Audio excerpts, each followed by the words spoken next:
Parfois, les personnes qui devraient vous aimer le plus sont celles qui vous blessent le plus profondément. 3 semaines après que Jean Dubois eut enterré sa femme, Marguerite, avec qui il avait partagé 40 ans de sa vie, son beau-fils, Stéphane, changea les serrures et lui ordonna de partir. À 72 ans, Jean se retrouva sur une route départementale glaciale, avec pour seul bien un sac de sport usé et 97 € en poche. Il n'avait plus de famille, plus de foyer, nulle part où aller. C'est alors qu'il aperçut une annonce pour une vente aux enchères, punaisée de travers sur un panneau d'affichage en liège, une maison de campagne mise à prix à 99 €. Dans un geste de désespoir, il l'acheta. La bâtisse se dressait, isolée sur une route oubliée de la commune du Val-de-Loire, ensevelie sous un lourd manteau de neige et manifestement abandonnée depuis des décennies. Jean avait simplement besoin d'un toit au-dessus de sa tête et de 4 murs pour se protéger du vent mordant de l'hiver. Mais en franchissant le seuil, il découvrit bien plus qu'un simple abri. Il trouva des pièces scellées, de vieux journaux intimés, chose absolument impossible, des indices qui reliaient cette demeure à sa propre enfance, une enfance qu'il croyait à jamais perdue dans les limbes de l'aide sociale à l'enfance. Comment un lieu dont il ignorait jusqu'à l'existence pouvait-il détenir les secrets de son passé? Le TER, train régional, vibrait en parcourant les rails le long de la route départementale 47, sa machinerie usée gémissant à chaque soubresaut du convoi. Jean Dubois était assis à 3 rangées de l'arrière, son sac de sport serré convulsivement entre ses genoux, un geste presque inconscient pour se raccrocher à la seule chose qui lui appartenait encore. À travers la vitre couverte de givre, le paysage de la campagne du Val-de-Loire défilait en une succession de taches floues et mélancoliques. Des arbres nus, aux branches semblables à des doigts squelettiques, se dressaient comme des sentinelles silencieuses contre un ciel de février d'un gris uniforme et oppressant. Les champs s'étendaient à perte de vue, recouverts d'une épaisse couverture de neige que le passage des rares véhicules avait souillé sur les bas-côtés, lui donnant une teinte sale et triste. 3 semaines s'étaient écoulées depuis les funérailles de Marguerite.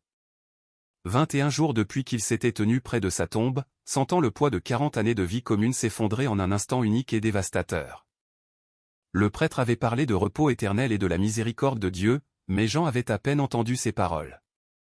Il était trop concentré sur le froid qui s'infiltrait à travers ses chaussures de ville, sur la manière dont Stéphane se tenait à l'écart de lui, consultant son téléphone portable pendant toute la cérémonie. Marguerite avait été son ancre. Ils s'étaient rencontrés lors d'une fête paroissiale en 1985. Tous deux avaient la trentaine, tous deux convaincus d'avoir manqué leur chance de se marier. Elle était veuve, avec un fils déjà grand. Il était ouvrier dans une usine métallurgique, un homme qui avait passé sa vie à déménager d'une chambre louée à l'autre, sans jamais vraiment appartenir à aucun endroit. Leur cours avait été simple et honnête. Pas de grands gestes, juste 2 personnes qui comprenaient la solitude et avaient choisi d'affronter le reste de leurs jours ensemble. Ils avaient bâti une vie modeste dans la maison de campagne où Stéphane avait grandi, une petite bâtisse en périphérie de Val-de-Loire. Marguerite travaillait comme secrétaire d'école jusqu'à sa retraite. Jean avait conservé son poste à l'usine, rapportant un salaire régulier qui couvrait les factures et permettait quelques petits conforts, une télévision, une voiture fiable, un bon bœuf bourguignon le dimanche après la messe. Ce n'était pas la richesse, mais c'était la stabilité. Et pour un homme qui avait grandi dans les foyers de l'aide sociale à l'enfance, la stabilité signifiait tout. Il n'avait jamais légalement adopté Stéphane, bien qu'il ait essayé. Le fils de Marguerite avait 19 ans lorsqu'ils se sont mariés, déjà un adulte méfiant envers l'homme qui remplaçait son père décédé. Jean comprenait. Il n'avait jamais insisté, jamais exigé le titre de père. Il avait simplement essayé d'être constant, fiable, présent. Il avait aidé Stéphane à payer ses frais de scolarité quand il le pouvait, avait assisté à son mariage, envoyé des cartes d'anniversaire qui recevaient rarement de réponse. La distance l'avait blessé, mais Jean l'avait accepté comme le prix à payer pour être entré trop tard dans la vie de quelqu'un. La maladie de Marguerite était arrivée soudainement, une toux qui ne voulait pas cesser. Des examens qui révélèrent un cancer du poumon de stade 4. 6 mois, du diagnostic à la fin. Jean s'était occupé d'elle pendant tout ce temps, les séjours à l'hôpital, la chimiothérapie qui la laissait faible et nauséeuse. Les dernières semaines, lorsque les soins palliatifs installèrent du matériel dans leur chambre et que le temps se mesurait en doses de morphine. Stéphane était venu 2 fois. Le lendemain des funérailles, l'avocat de Stéphane s'était présenté à la porte. Jean était encore en état de choc, se déplaçant dans la maison comme un fantôme, incapable de s'asseoir dans le salon sans s'attendre à entendre la voix de Marguerite. L'avocat avait été professionnel, mais froid. La maison était uniquement au nom de Marguerite, héritée de son premier mari. Selon son testament, elle revenait à Stéphane. Jean avait 30 jours pour quitter les lieux. 30 jours ? Avait répété Jean, certain d'avoir mal compris. Mon client est prêt à être généreux, avait dit l'avocat. Il vous en accordera 60 si vous en avez besoin. Jean avait regardé par-dessus l'épaule de l'avocat, où Stéphane se tenait sur le porche, refusant même d'entrer. Leurs regards s'étaient croisés un instant avant que Stéphane ne détourne les yeux. C'était il y a 3 semaines. Jean n'avais pas eu besoin de 60 jours. Il avait fait son sac avec ses vêtements, quelques photographies, l'alliance de Marguerite qu'il ne pouvait se résoudre à laisser derrière lui, et il était parti. Il n'avait ni frère et sœur, ni enfant, ni cousin avec qui il était resté en contact. L'ASE avait dispersé les quelques liens familiaux qui auraient pu exister, le laissant à la dérive d'une manière que 69 ans de vie n'avaient jamais tout à fait corrigée. Il avait passé 2 nuits dans un refuge pour sans-abri avant que la honte ne devienne insupportable. Le 3e jour, en cherchant sur les tableaux d'affichage communautaires des chambres à louer qu'il ne pouvait pas se permettre, il avait vu le prospectus de la vente aux enchères. Vente de liquidation successorale. Saisies immobilières. Maison à partir de 99 €. La vente s'était déroulée dans un hôtel de Villefroy qui sentait la cire et le vieux papier. 15 personnes éparpillées sur 50 chaises pliantes, la plupart des entrepreneurs cherchant des propriétés bon marché à rénover. Le commissaire-priseur était ennuyé, passant en revue les lots avec une efficacité mécanique. La plupart des biens s'étaient vendus pour des milliers d'euros. Puis vint le lot 47. Maison de campagne à 2 étages, 170 mètres carrés. Commune du Val-de-Loire, parcelle 234 512. Bien vendu en l'état. Pas de raccordement. Problèmes structurels importants. Mise à prix 99 €. Personne n'avait levé la main. Le commissaire-priseur avait attendu, annoncé 1 fois, 2 fois. Jean avait levé sa main. Plus par réflexe que par intention. Adjugé au numéro 38 pour 99 €. C'est ainsi qu'il avait payé en espèces au guichet du clerc. Ses dernières économies. 97 € plus 2 pièces d'1 € qu'une femme derrière lui dans la file lui avait discrètement donné en l'entendant compter. Il avait essayé de refuser, mais elle les lui avait pressés dans la paume et s'était éloignée avant qu'il ne puisse protester. L'acte de propriété avait été traité cet après-midi-là. Le clerc lui avait remis les papiers avec une expression mêlée de pitié et de confusion. Vous savez, cette propriété n'a ni chauffage, ni eau, et n'a pas été occupée depuis les années 1950. Je sais, avait dit Jean, bien qu'il ne sût rien en réalité, sauf qu'il possédait maintenant quelque chose. Et après une vie de location, d'emprunt et de vie dans des espaces appartenant à d'autres, cela ressemblait à une sorte de miracle. Le train s'arrêta brusquement. Val-de-Loire, annonça le contrôleur. Terminus. Jean prit son sac et descendit dans le froid de février. La gare n'était qu'un quai couvert à côté d'une station-service fermée. La ville elle-même semblait figée dans le temps. Une seule rue principale avec peut-être une douzaine de bâtiments, dont la moitié était vide. Un bureau de poste, une épicerie tabac à l'enseigne délavée, un bistrot avec un panneau, fermé, à la fenêtre, une mairie à la peinture blanche écaillée.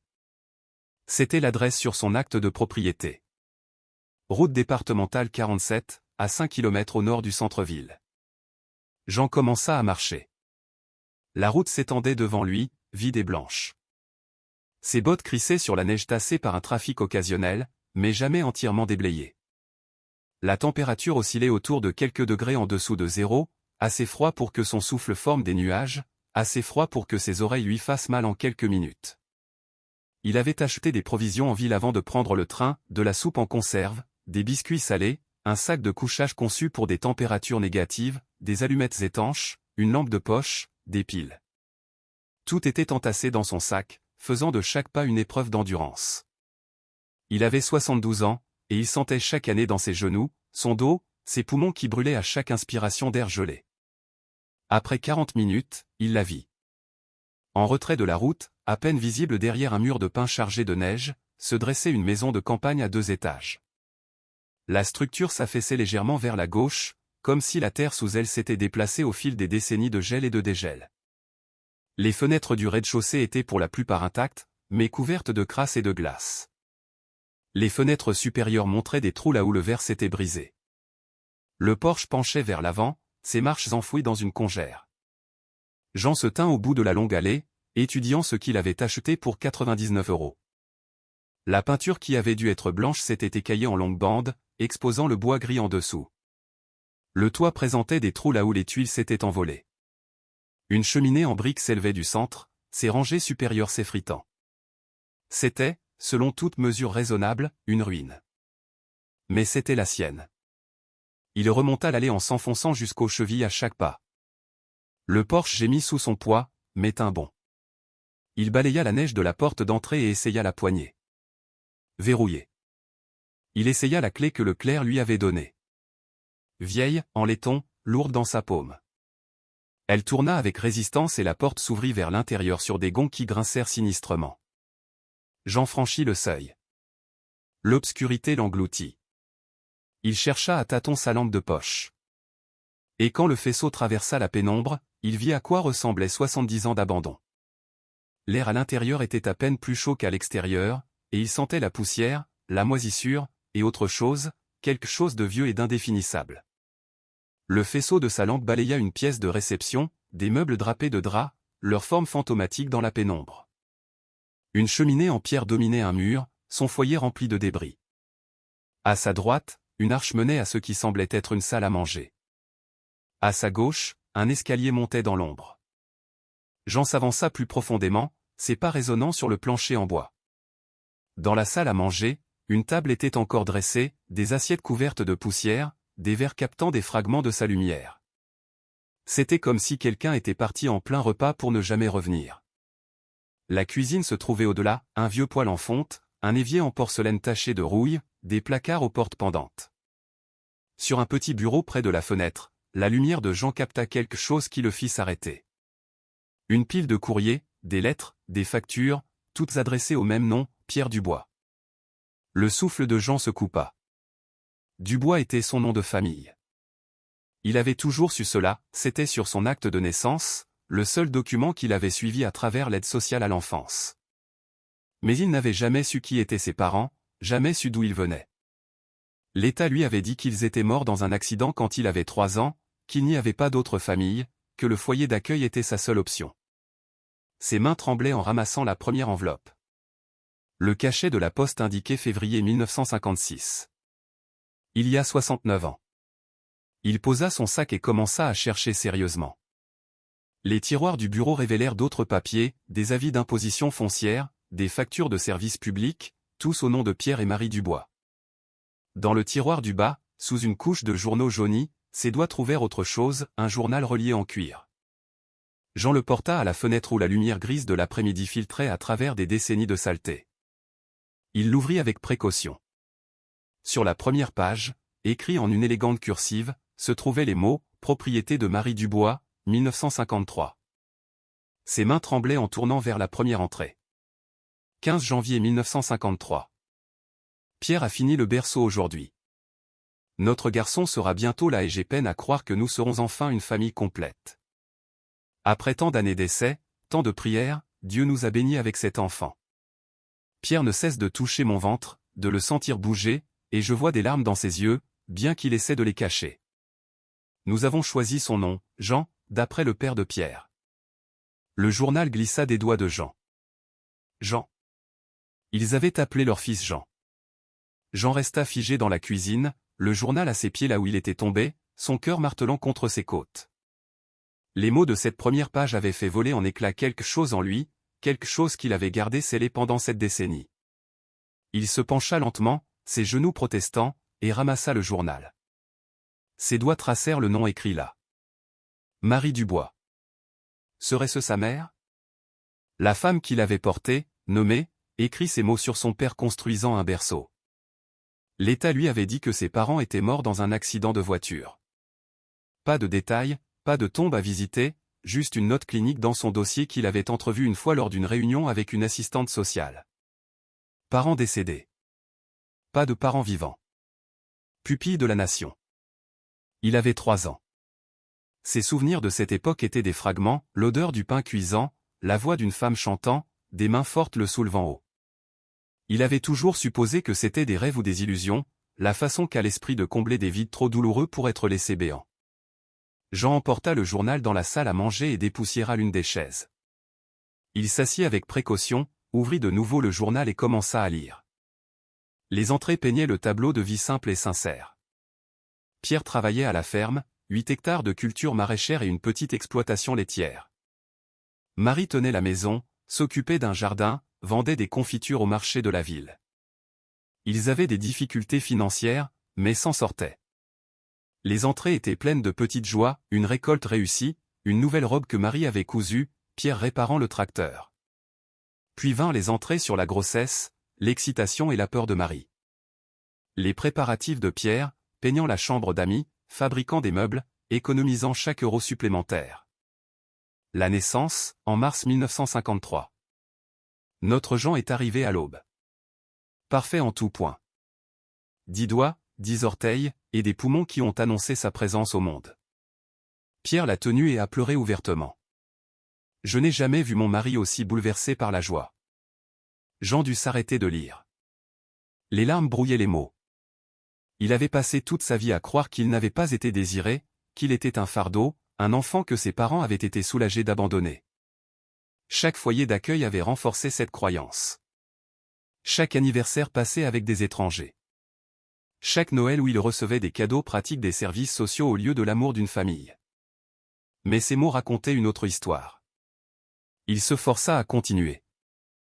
Les entrées relataient ses premières années, apprendre à marcher, ses premiers mots, papa, et maman, son amour pour l'extérieur, suivant Pierre dans la ferme, Marie lui apprenant à compter avec des boutons.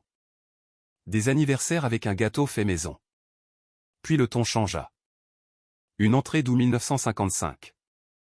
La sécheresse continue. Nous avons perdu la moitié de la récolte. Pierre essaie de rester fort, mais je vois l'inquiétude le ronger. La banque a envoyé une autre lettre concernant l'hypothèque. Septembre 1955. Pierre a vendu les vaches laitières. Cela lui a brisé le cœur, mais nous avions besoin de l'argent pour les impôts. Jean a demandé où étaient parties les vaches. Je ne savais pas quoi lui dire. Octobre 1955. Un homme de la mairie est venu aujourd'hui. Monsieur Girard. Il a dit que nous étions en retard sur les impôts fonciers et que la commune pourrait devoir saisir la ferme. Pierre lui a montré notre plan de paiement, mais M. Girard a juste secoué la tête. Il a dit, la commune a besoin de l'argent maintenant, pas en plusieurs fois. Quand Pierre a demandé plus de temps, M. Girard a regardé notre maison comme s'il en estimait déjà le prix. La poitrine de Jean se serra. Il savait où cela menait. Novembre 1955. M. Girard est revenu. Cette fois, il a apporté des papiers. Il a dit que si nous cédions volontairement la propriété, la commune effacerait la dette et nous pourrions rester comme locataires jusqu'à ce que nous trouvions un autre endroit. Pierre a refusé. Il a dit que cette terre appartenait à sa famille depuis 2 générations. Le visage de M. Girard est devenu froid. Il a dit, les hommes qui ne peuvent pas payer leurs dettes ne gardent pas leur propriété. D'une manière ou d'une autre, vous partirez. Décembre 1955. Ils sont venus aujourd'hui. Des gendarmes et M. Girard. Ils ont dit que nous avions 72 heures pour évacuer, mais Pierre a vérifié les dates. Nous avons encore 3 semaines avant la date limite finale selon l'avis original. M. Girard a dit que le délai avait été ajusté pour nécessité administrative. Pierre a essayé d'argumenter, mais les gendarmes ont clairement fait comprendre que nous n'avions pas le choix. Où irons-nous? Que ferons-nous? Et Jean, mon Dieu, qu'adviendra-t-il de Jean? Janvier 1956. Nous logeons dans une chambre louée au-dessus de la quincaillerie. Une seule pièce pour nous 3. À peine assez d'espace pour se retourner. Pierre cherche du travail tous les jours, mais il n'y a rien. La sécheresse a touché tout le monde.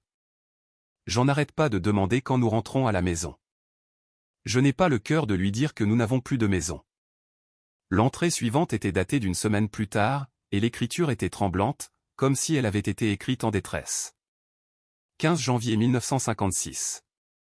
Ils sont venus chercher Jean aujourd'hui.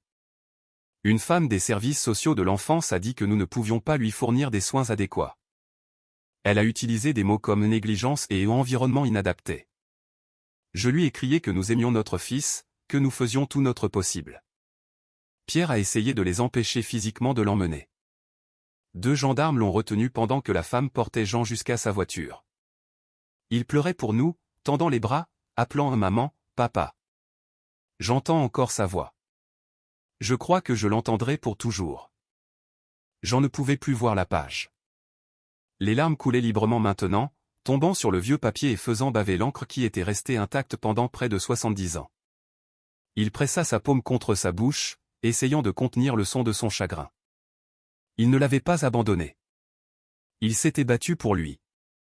Il se força à continuer à lire à travers une vision brouillée. 20 janvier 1956. Pierre est allé à la mairie tous les jours cette semaine, essayant de récupérer Jean. Ils lui ont dit que nous avions besoin d'une preuve de logement stable et de revenus. Nous n'avons ni l'un ni l'autre. Nous vivons dans une seule pièce. Pierre ne trouve pas de travail. Ils ont dit que Jean était mieux pris en charge par l'État, qu'il serait placé dans une famille qui pourrait subvenir à ses besoins. L'assistante sociale a dit que nous pourrions lui rendre visite une fois que nous serions installés. Mais comment s'installer quand on a tout perdu? 3 février 1956. Pierre a découvert quelque chose. Il a trouvé les registres de propriété à la mairie. La ferme a été vendue aux enchères le lendemain de notre expulsion, avant la date limite légale. Elle s'est vendue pour une fraction de sa valeur à un acheteur privé. La signature de M. Girard est sur tous les papiers. Pierre dit que c'est du vol, que nous pouvons nous battre. Il essaie de trouver un avocat, mais aucun ne veut prendre l'affaire sans une avance. Et même si nous récupérions la ferme, nous rendrait-il Jean? Je ne sais plus. Je ne sais plus rien, sauf que mon fils est parti et que mon cœur est brisé d'une manière que je ne croyais pas possible. Les entrées se poursuivirent tout au long de février, chacune plus courte, plus désespérée. Pierre, essayant de monter un dossier juridique. Marie, écrivant des lettres à Jean dans son foyer d'accueil qui ne furent jamais répondues, renvoyées avec la mention « Aucun contact autorisé pendant la période d'adaptation ». Puis vint la dernière entrée, datée de mars 1956. Je ne sais pas comment nous allons survivre à ça. Pierre ne dort presque plus. Il est obsédé par le fait de prouver que la commune a volé notre terre. Mais quelle importance maintenant? Même s'il a raison, même si nous gagnons, Jean est parti. Ils l'ont changé de foyer la semaine dernière. Ils n'ont pas voulu nous dire où. Ils ont dit que c'était mieux pour son adaptation si nous n'interférions pas. Mieux pour son adaptation, comme si être arraché à ses parents et jeté parmi des étrangers pouvait jamais être mieux. Pierre dit que nous devons continuer à nous battre, que nous le récupérons. Mais je regarde le visage de mon mari et je vois la même chose que je ressens, le désespoir. Jean ne doit jamais penser que nous ne voulions pas de lui. C'est la seule chose que je ne peux pas supporter. Où qu'il soit, quoi qu'on lui dise, je prie pour qu'il sache d'une manière ou d'une autre que nous l'aimions. Nous l'aimions de tout notre être. Le journal s'arrêtait là. Jean était assis dans l'obscurité grandissante, tenant la preuve de l'amour et de la perte de ses parents. Tout ce qu'il avait cru de sa vie était faux.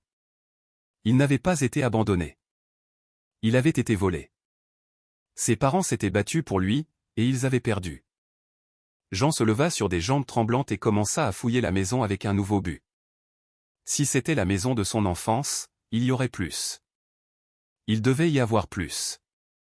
Il le trouva dans ce qui avait été une petite chambre à côté de la cuisine. Une chambre d'enfant. Sa chambre. Le mobilier était simple, un petit lit, un coffre en bois, une étagère. Sur le mur, quelqu'un avait peint une fresque d'animaux de la ferme, une vache, un cheval, des poules. La peinture était délavée et s'écaillait, mais il pouvait encore distinguer les couleurs joyeuses que sa mère avait dû choisir. Dans le coffre en bois, il trouva des vêtements d'enfant pour un tout petit, un minuscule manteau, de petites bottes, des dessins sur du papier si vieux qu'il s'effritait au toucher ou des bonshommes allumettes étiquetés « Maman, Papa, Jean », de l'écriture d'un adulte. Sur l'étagère, derrière une rangée de livres d'images, il trouva une boîte en fer blanc. À l'intérieur se trouvaient des documents, son acte de naissance, officiel et intact, des papiers d'adoption qui n'avaient jamais été signés, et des lettres, des dizaines de lettres adressées à divers foyers d'accueil, toutes retournées non ouvertes, toutes marquées « N'habite pas à l'adresse indiquée » ou « Refusé par l'établissement ». Ses parents avaient essayé de le joindre, encore et encore, ils avaient essayé. Jean s'effondra sur le sol de la chambre de son enfance, entouré par les preuves d'une vie qui lui avait été dérobée. Il pleura comme il n'avait même pas pleuré aux funérailles de Marguerite. C'étaient des larmes pour tout ce qui avait été perdu, la lutte de ses parents, son enfance volée, les décennies passées à croire qu'il n'avait pas été désiré alors que la vérité était si différente. Quand les larmes cessèrent enfin, autre chose demeura. Pas seulement le chagrin, mais la résolution. Cette maison détenait son histoire. Ses murs avaient été témoins de ses premiers pas, avaient entendu ses premiers mots, abrité la famille qu'il aimait. Il la restaurerait. Il honorerait la mémoire de ses parents et découvrirait ce qui était arrivé à Pierre et Marie Dubois après qu'ils aient perdu leur fils. La lumière avait presque disparu. Jean rassembla son sac de couchage et se fit un espace dans la pièce de devant, près de la cheminée. Demain, il commencerait le travail de reconquête de son passé. Mais ce soir, il resta simplement assis dans l'obscurité de la maison de son enfance et se laissa se souvenir des fragments qui prenaient soudain tout leur sens. L'odeur du pain. La voix de la femme. Les mains fortes le soulevant haut. Maman. Papa. Il avait été aimé. La lumière du matin filtra à travers les fenêtres sales, réveillant Jean d'un sommeil agité. Son corps était endolori par le froid et le sol dur. Le sac de couchage l'avait empêché de geler, mais le confort était une autre affaire. Il avait 72 ans, pas 22, et ses articulations le lui rappelaient à chaque mouvement. Il s'assit lentement, observant son environnement avec un regard neuf. À la lumière du jour, la maison semblait moins fantomatique, mais non moins abandonnée. La poussière recouvrait chaque surface d'une épaisse couche. Des toiles d'araignée drapaient les coins comme un linceul. Des dégâts des eaux tachaient le plafond de plaques sombres là où le toit avait fui. Mais elle était toujours debout. Toujours sienne. Jean utilisa un coin de la cuisine pour organiser ses provisions. Il mangea des biscuits et des pêches en conserve pour le petit déjeuner, debout à la fenêtre, regardant les champs enneigés. Quelque part là dehors, son père avait travaillé cette terre. Quelque part dans cette maison, sa mère lui avait chanté des berceuses. Il passa la matinée à explorer plus attentivement. Le salon contenait des meubles des années 1950, tous usés, mais récupérables. Un canapé dont les ressorts perçaient le tissu délavé, 2 fauteuils, une table basse marquée de cercles d'eau. Au-dessus du manteau de la cheminée était suspendu un miroir si terni qu'il ne reflétait presque rien. Sur ce manteau, il trouva une Bible. La couverture en cuir était craquelée et sèche, mais quand il l'ouvrit, des fleurs pressées en tombèrent, séchées et cassantes, mais toujours reconnaissables comme des marguerites. Sur la page de garde, écrit d'une écriture soignée, Pierre Dubois et Marie Porteur, mariés le 12 juin 1948. J'en fis le calcul. Ils étaient mariés depuis 5 ans avant sa naissance. 5 ans d'espoir, de prière, d'essai pour avoir un enfant. Et quand il était enfin arrivé, il avait été leur miracle. Il tourna les pages avec précaution. La Bible contenait une section de registre familial, les dates de naissance de ses parents, la date de leur mariage, et là, de l'écriture de sa mère, Jean-Pierre Dubois, né le 3 mars 1953. Jean traça les lettres de son nom. C'était la preuve qu'il avait existé pour eux, non pas comme un fardeau, mais comme une bénédiction, assez important pour être consigné dans la Bible familiale à côté de leur vœu de mariage. Derrière la Bible, nichée contre le fond du manteau, il trouva une photographie dans un cadre en étain. Le métal était terni de noir, mais il le frotta avec sa manche jusqu'à ce que l'image devienne claire. Un portrait de famille, professionnel, pris dans un studio à en juger par le fond peint. Un jeune homme dans la trentaine aux cheveux foncés et au regard sérieux, Pierre. Une femme à ses côtés aux traits doux et aux cheveux clairs relevés, Marie. Et entre eux, tenu dans les bras de sa mère, un tout petit en chemise blanche et petite cravate. Jean fixa son propre visage d'il y a 70 ans. Il devait avoir environ 2 ans sur cette photo, les joues potelées et l'air solennel. La main de sa mère reposait sur son épaule. La main de son père reposait sur l'épaule de sa mère. Ils ressemblaient à ce qu'ils étaient, une famille d'ouvriers qui avaient économisé pour un portrait de studio, vêtus de leurs habits du dimanche, capturant un moment qu'ils voulaient préserver pour toujours.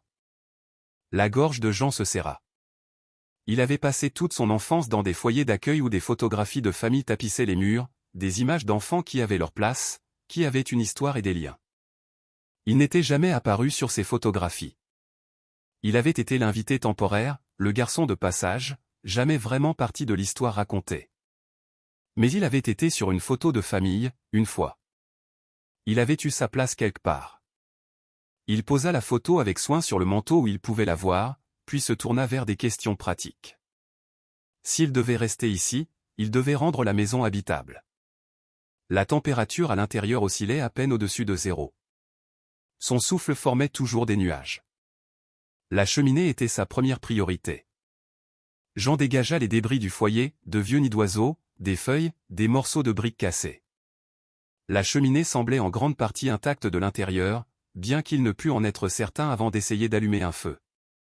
Il trouva de vieux journaux dans la cuisine et les utilisa comme petits bois, ajoutant de petits morceaux de bois qu'il avait cassés d'une section effondrée de la balustrade du porche. La flamme de l'allumette prit. La fumée monta et, pendant un instant terrifiant, Jean pensa que la cheminée était bouchée. Mais ensuite, le tirage prit et aspira la fumée vers le haut. La chaleur commença à rayonner dans la pièce. C'était une petite victoire, mais elle lui parut immense. Il passa l'après-midi à faire des réparations de base. La porte d'entrée pendait de travers sur ses gonds. Il resserra les vis avec un tournevis rouillé qu'il avait trouvé dans un tiroir de la cuisine. Plusieurs fenêtres avaient des vitres cassées. Il ne pouvait pas remplacer le verre, mais il trouva du carton au sous-sol et l'utilisa pour boucher les trous, scellant les bords avec des bandes de tissu déchirées de vieux rideaux. Le travail le réchauffa, et avec le feu brûlant régulièrement, la pièce de devant devint presque confortable. Au sous-sol, il découvrit des outils qui avaient appartenu à son père. Une boîte à outils avec les initiales de Pierre gravées sur le manche en bois. À l'intérieur, des marteaux, des pinces, des clés, des clous dans des bocaux en verre, triés par taille. Tout était rouillé mais fonctionnel. Son père avait été organisé, méthodique. Jean ressentit une affinité avec cela, il avait été pareil à l'usine, gardant son poste propre et ses outils entretenus. Il trouva également des bocaux de conserves alignés sur les étagères du sous-sol. Le verre était épais de poussière, le contenu depuis longtemps gâté et cristallisé, mais les étiquettes étaient encore lisibles, écrites de la main soignée de sa mère, confiture de fraises, juin 1955. Confiture de pêche, août 1955. Coulis de tomates, septembre 1955. Le dernier été, avant que tout ne s'effondre. Sa mère s'était préparée pour l'hiver, mettant de la nourriture en conserve, étant le genre de pourvoyeuse que les femmes de sa génération savaient être. Elle n'avait aucun moyen de savoir qu'avant l'hiver, il perdrait tout. Jean monta les bocaux et les posa sur le comptoir de la cuisine. Il ne pouvait pas manger ce qu'il y avait à l'intérieur, mais il ne pouvait pas non plus les jeter. C'étaient des artefacts du travail de sa mère, de son soin, de son espoir qu'il y aurait un avenir pour lequel conserver de la nourriture. Alors que l'après-midi déclinait vers le soir, Jean tenta d'explorer le premier étage. Les escaliers craquèrent de manière alarmante sous son poids, et il les monta lentement, testant chaque marche. Sur le palier, il trouva 3 portes. Il essaya la première, la chambre de ses parents. Un lit double avec un cadre en métal, une commode, une armoire, tout couvert de poussière, mais préservé comme s'il venait de sortir pour ne jamais revenir. Sur la commode se trouvait une photo de mariage encadrée. Pierre dans un costume mal ajusté, Marie dans une simple robe blanche avec un petit bouquet. Tous deux jeunes et pleins d'espoir, inconscients de ce qui allait arriver. La deuxième porte s'ouvrait sur sa chambre, celle qu'il avait trouvée la veille. À la lumière du jour, il pouvait voir plus de détails. Les animaux peints sur le mur. Des marques de taille au crayon sur le cadre de la porte avec des dates, on l'avait mesuré régulièrement.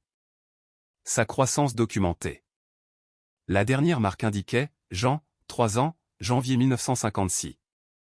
Un mois avant qu'on ne l'emmène. La troisième porte était verrouillée. Non pas avec une serrure à clé, mais avec un lourd verrou coulissant monté à l'extérieur. Quelqu'un avait délibérément verrouillé cette pièce, empêchant l'accès. Jean essaya de forcer, mais le verrou était solide et ses outils limités. Quoi qu'il y ait derrière cette porte, quelqu'un n'avait pas voulu qu'on le trouve. Jean redescendit alors que la nuit tombait. Il alimenta le feu et mangea un souper froid de haricots en conserve. Puis il s'assit dans un des fauteuils, enveloppé dans son sac de couchage, et continua à lire le journal de sa mère à la lueur de sa lampe de poche. Il trouva une entrée de décembre 1955 qui mentionnait le verrou. Pierre a installé un verrou sur la chambre d'amis aujourd'hui. Il y entrepose tous les documents. Tout ce qui concerne la saisie de la propriété, les copies de la correspondance, le calendrier montrant qu'ils ont pris la ferme illégalement.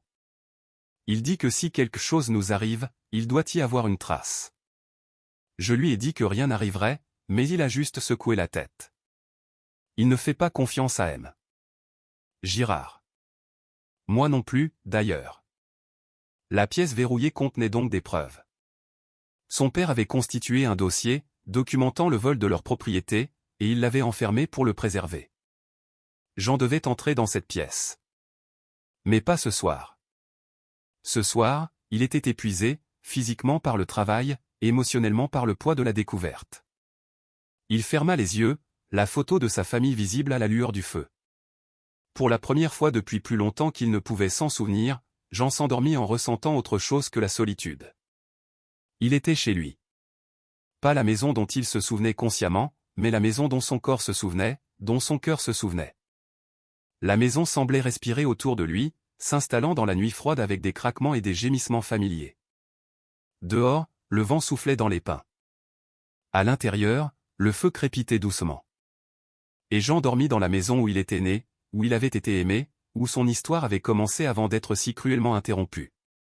Demain, il continuerait à restaurer ce qui avait été perdu. Demain, il trouverait un moyen d'entrer dans cette pièce verrouillée et découvrirait ce que son père avait préservé. Demain, il ferait un pas de plus vers la compréhension de la vérité. Mais ce soir, enveloppé de chaleur et entouré des échos de sa famille, il se reposa simplement. Une semaine passa. Jean tomba dans un rythme qui lui semblait à la fois étrange et juste. Il se réveillait avec le pâle soleil d'hiver, alimentait le feu qu'il maintenait désormais constamment, et travaillait jusqu'à ce que l'épuisement le force à s'arrêter. Ses provisions s'amenuisaient, mais le travail le soutenait d'une manière que la nourriture ne pouvait pas. Chaque jour, la maison devenait un peu plus vivable. Il avait débarrassé le rez-de-chaussée des débris, frotté les surfaces jusqu'à avoir les mains à vif, remplacé les planches cassées du porche. Le travail physique lui rappelait ses années à l'usine, la satisfaction de réparer les choses, de les rendre à nouveau entières. Mais c'était la pièce verrouillée à l'étage qui consumait ses pensées. Il avait tout essayé pour l'ouvrir. Le verrou était en acier massif, fixé avec des vis si rouillées qu'elles faisaient partie du bois. Son père avait construit cette serrure pour qu'elle dure. Le 8e jour, Jean décida de se rendre en ville à pied. Il avait besoin de provisions, mais plus que cela, il avait besoin d'informations. Si ses parents s'étaient battus contre la saisie de leur propriété par la commune, il devait y avoir des archives. Quelqu'un devait se souvenir de ce qui s'était passé.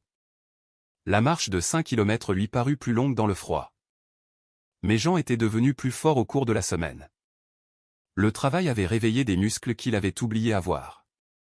À 72 ans, il apprenait que le corps pouvait encore vous surprendre si vous lui en donniez la raison. Val-de-Loire n'avait pas l'air moins désolé en plein jour.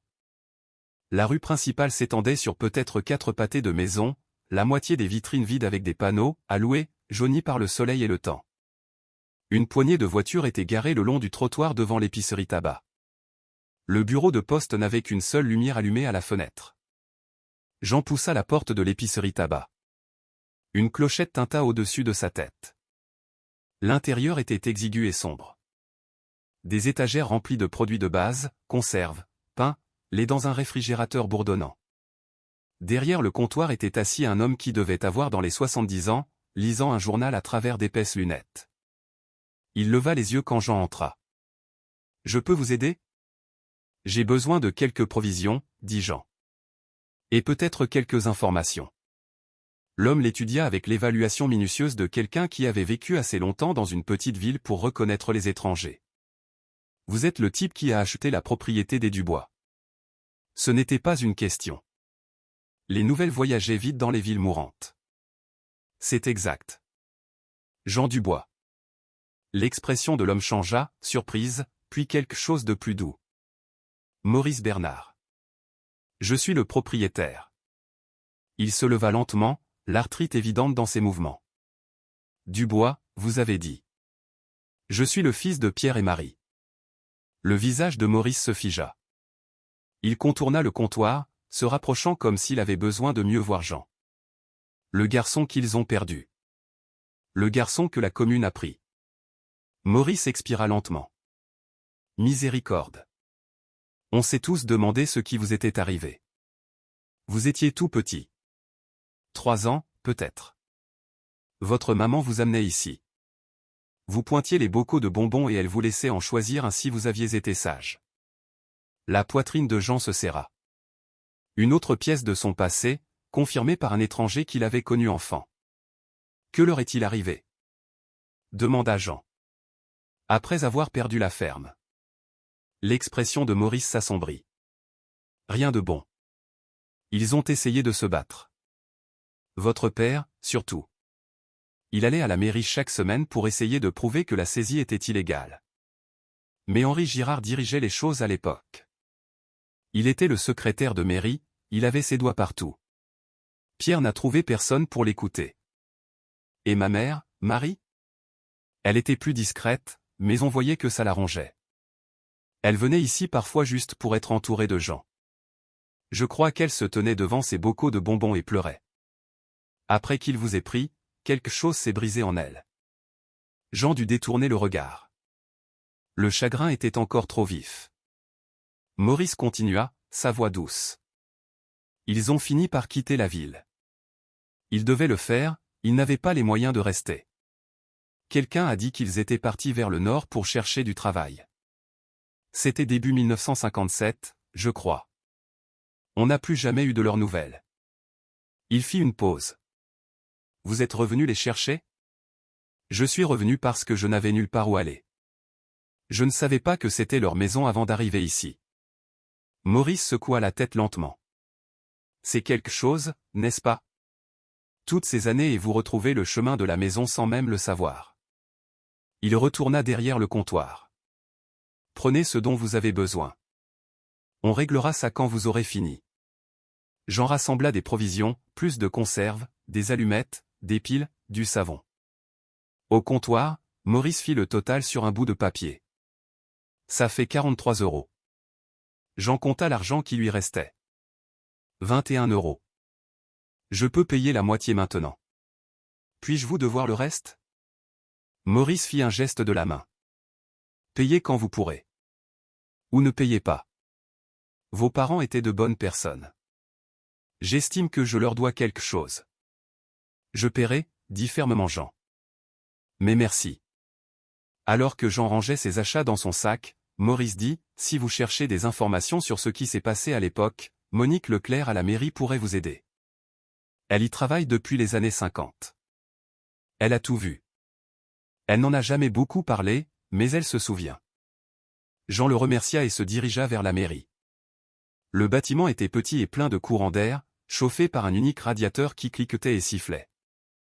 Derrière un bureau était assise une femme aux cheveux gris acier tirés en un chignon serré. Elle leva les yeux quand il entra, son regard vif derrière des lunettes à monture métallique. « Puis-je vous aider ? Je cherche des registres de propriété de 1956. Ça remonte à longtemps. Quelle propriété ? La ferme des Dubois. Route départementale 47. Son expression ne changea pas, mais quelque chose vacilla dans ses yeux. Et vous êtes ? Jean Dubois. Le fils de Pierre et Marie. Elle posa lentement son stylo. Le garçon ? J'ai 72 ans maintenant, mais oui. Monique se leva et se dirigea vers un classeur contre le mur du fond. Elle ouvrit un tiroir, ses doigts parcourant les dossiers avec une efficacité exercée. Elle en sortit un mince dossier et l'apporta au comptoir. C'est ce que nous avons.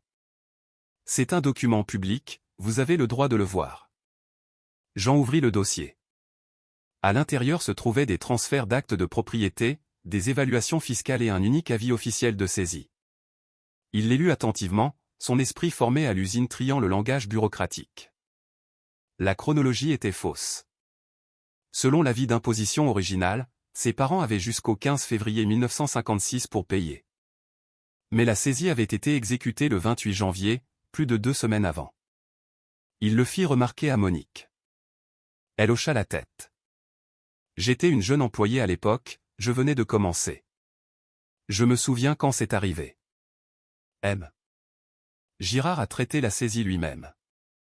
Quand j'ai posé des questions sur l'écart de date, il a dit que le Conseil avait approuvé une accélération en raison de la probabilité de non-paiement. Mais je n'ai jamais vu de procès-verbal de réunion du Conseil à ce sujet. Donc, c'était irrégulier. C'était beaucoup de choses, dit Monique avec précaution. Henri Girard avait une autorité considérable à l'époque. Ce qu'il disait était généralement loi. Qui a acheté la propriété? Monique sortit une autre feuille. La vente aux enchères a eu lieu le 2 février 1956. Vendue à un acheteur privé pour 800 €. Bien en dessous de la valeur estimée. Qui était l'acheteur? Elle lui montra le nom. Sutton Holdings LLC. Jean leva les yeux. Henri Girard l'a acheté lui-même. Par le biais d'une société. Légale, techniquement, mais ça a fait sourciller même à l'époque. Un secrétaire de mairie qui saisit une propriété et l'achète ensuite par le biais d'une société écran. Elle fit une pause. Les gens en parlaient à voix basse, mais personne n'a rien fait. Pourquoi pas? Parce que Girard avait le pouvoir. Il contrôlait les archives, influençait les décisions.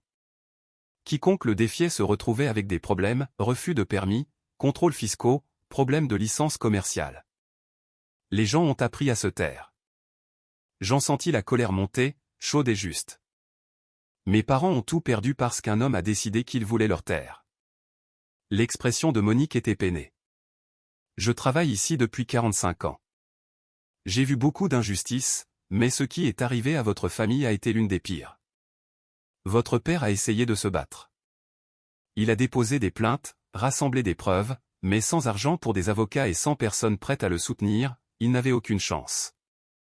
Qu'est-il arrivé à Henri Girard? Il a pris sa retraite en 1980, et mort en 1985. Son fils, Michel, dirige maintenant les entreprises familiales. C'est un promoteur, il possède des propriétés dans toute la région. Bâti sur des terres volées, pensa Jean. Il remercia Monique et partit avec des copies des registres. La marche de retour vers la maison lui parut différente. Il ne resterait plus seulement un bâtiment. Il découvrait un crime qui avait détruit sa famille et n'avait jamais été résolu. Cette pièce verrouillée à l'étage devint soudainement plus urgente. 2 semaines après son arrivée, Jean parvint enfin à retirer la porte de la pièce verrouillée. Il ne pouvait pas casser le verrou, alors il avait dévissé les gonds à la place, travaillant patiemment avec les vieux outils de son père. Quand la porte se libéra enfin, il la posa avec précaution contre le mur du couloir. La pièce au-delà était plus petite que les autres, à peine assez grande pour un lit simple, mais elle ne contenait aucun meuble. Au lieu de cela, des boîtes en carton tapissaient 3 murs, empilées jusqu'à la taille et étiquetées de l'écriture carrée de son père, preuve 1955. Correspondance. Déclaration de témoin. Recherche juridique. Jean se tint dans l'embrasure de la porte, la compréhension l'envahissant. Son père ne s'était pas seulement plaint de ce qui s'était passé. Il avait monté un dossier, méthodiquement, soigneusement. Il avait tout documenté. Jean descendit la première boîte pour avoir une meilleure lumière et plus de chaleur. À l'intérieur, il trouva un registre méticuleux des finances de la ferme, des grands livres montrant chaque paiement effectué à la commune, chaque acompte d'impôt. Son père avait été en retard, oui, mais pas de manière significative. Et les paiements avaient été constants jusqu'à la sécheresse. Il y avait aussi des lettres. Pierre écrivant au conseil municipal pour demander une prolongation, écrivant au bureau des impôts de la région pour se renseigner sur les procédures d'appel, écrivant aux sociétés d'aide juridique, implorant une aide qu'il ne pouvait pas se permettre. La plupart des lettres avaient des réponses agrafées, des refus, des lettres types exprimant leur sympathie mais n'offrant aucune aide. Une réponse d'un avocat de la capitale régionale, bien que votre cas ait du mérite, sans fonds importants pour une provision, je ne peux pas m'en charger. Je vous souhaite bonne chance. Jean trouva la boîte à recettes de sa mère cet après-midi-là, nichée dans un placard de cuisine derrière des boîtes de farine et de sucre.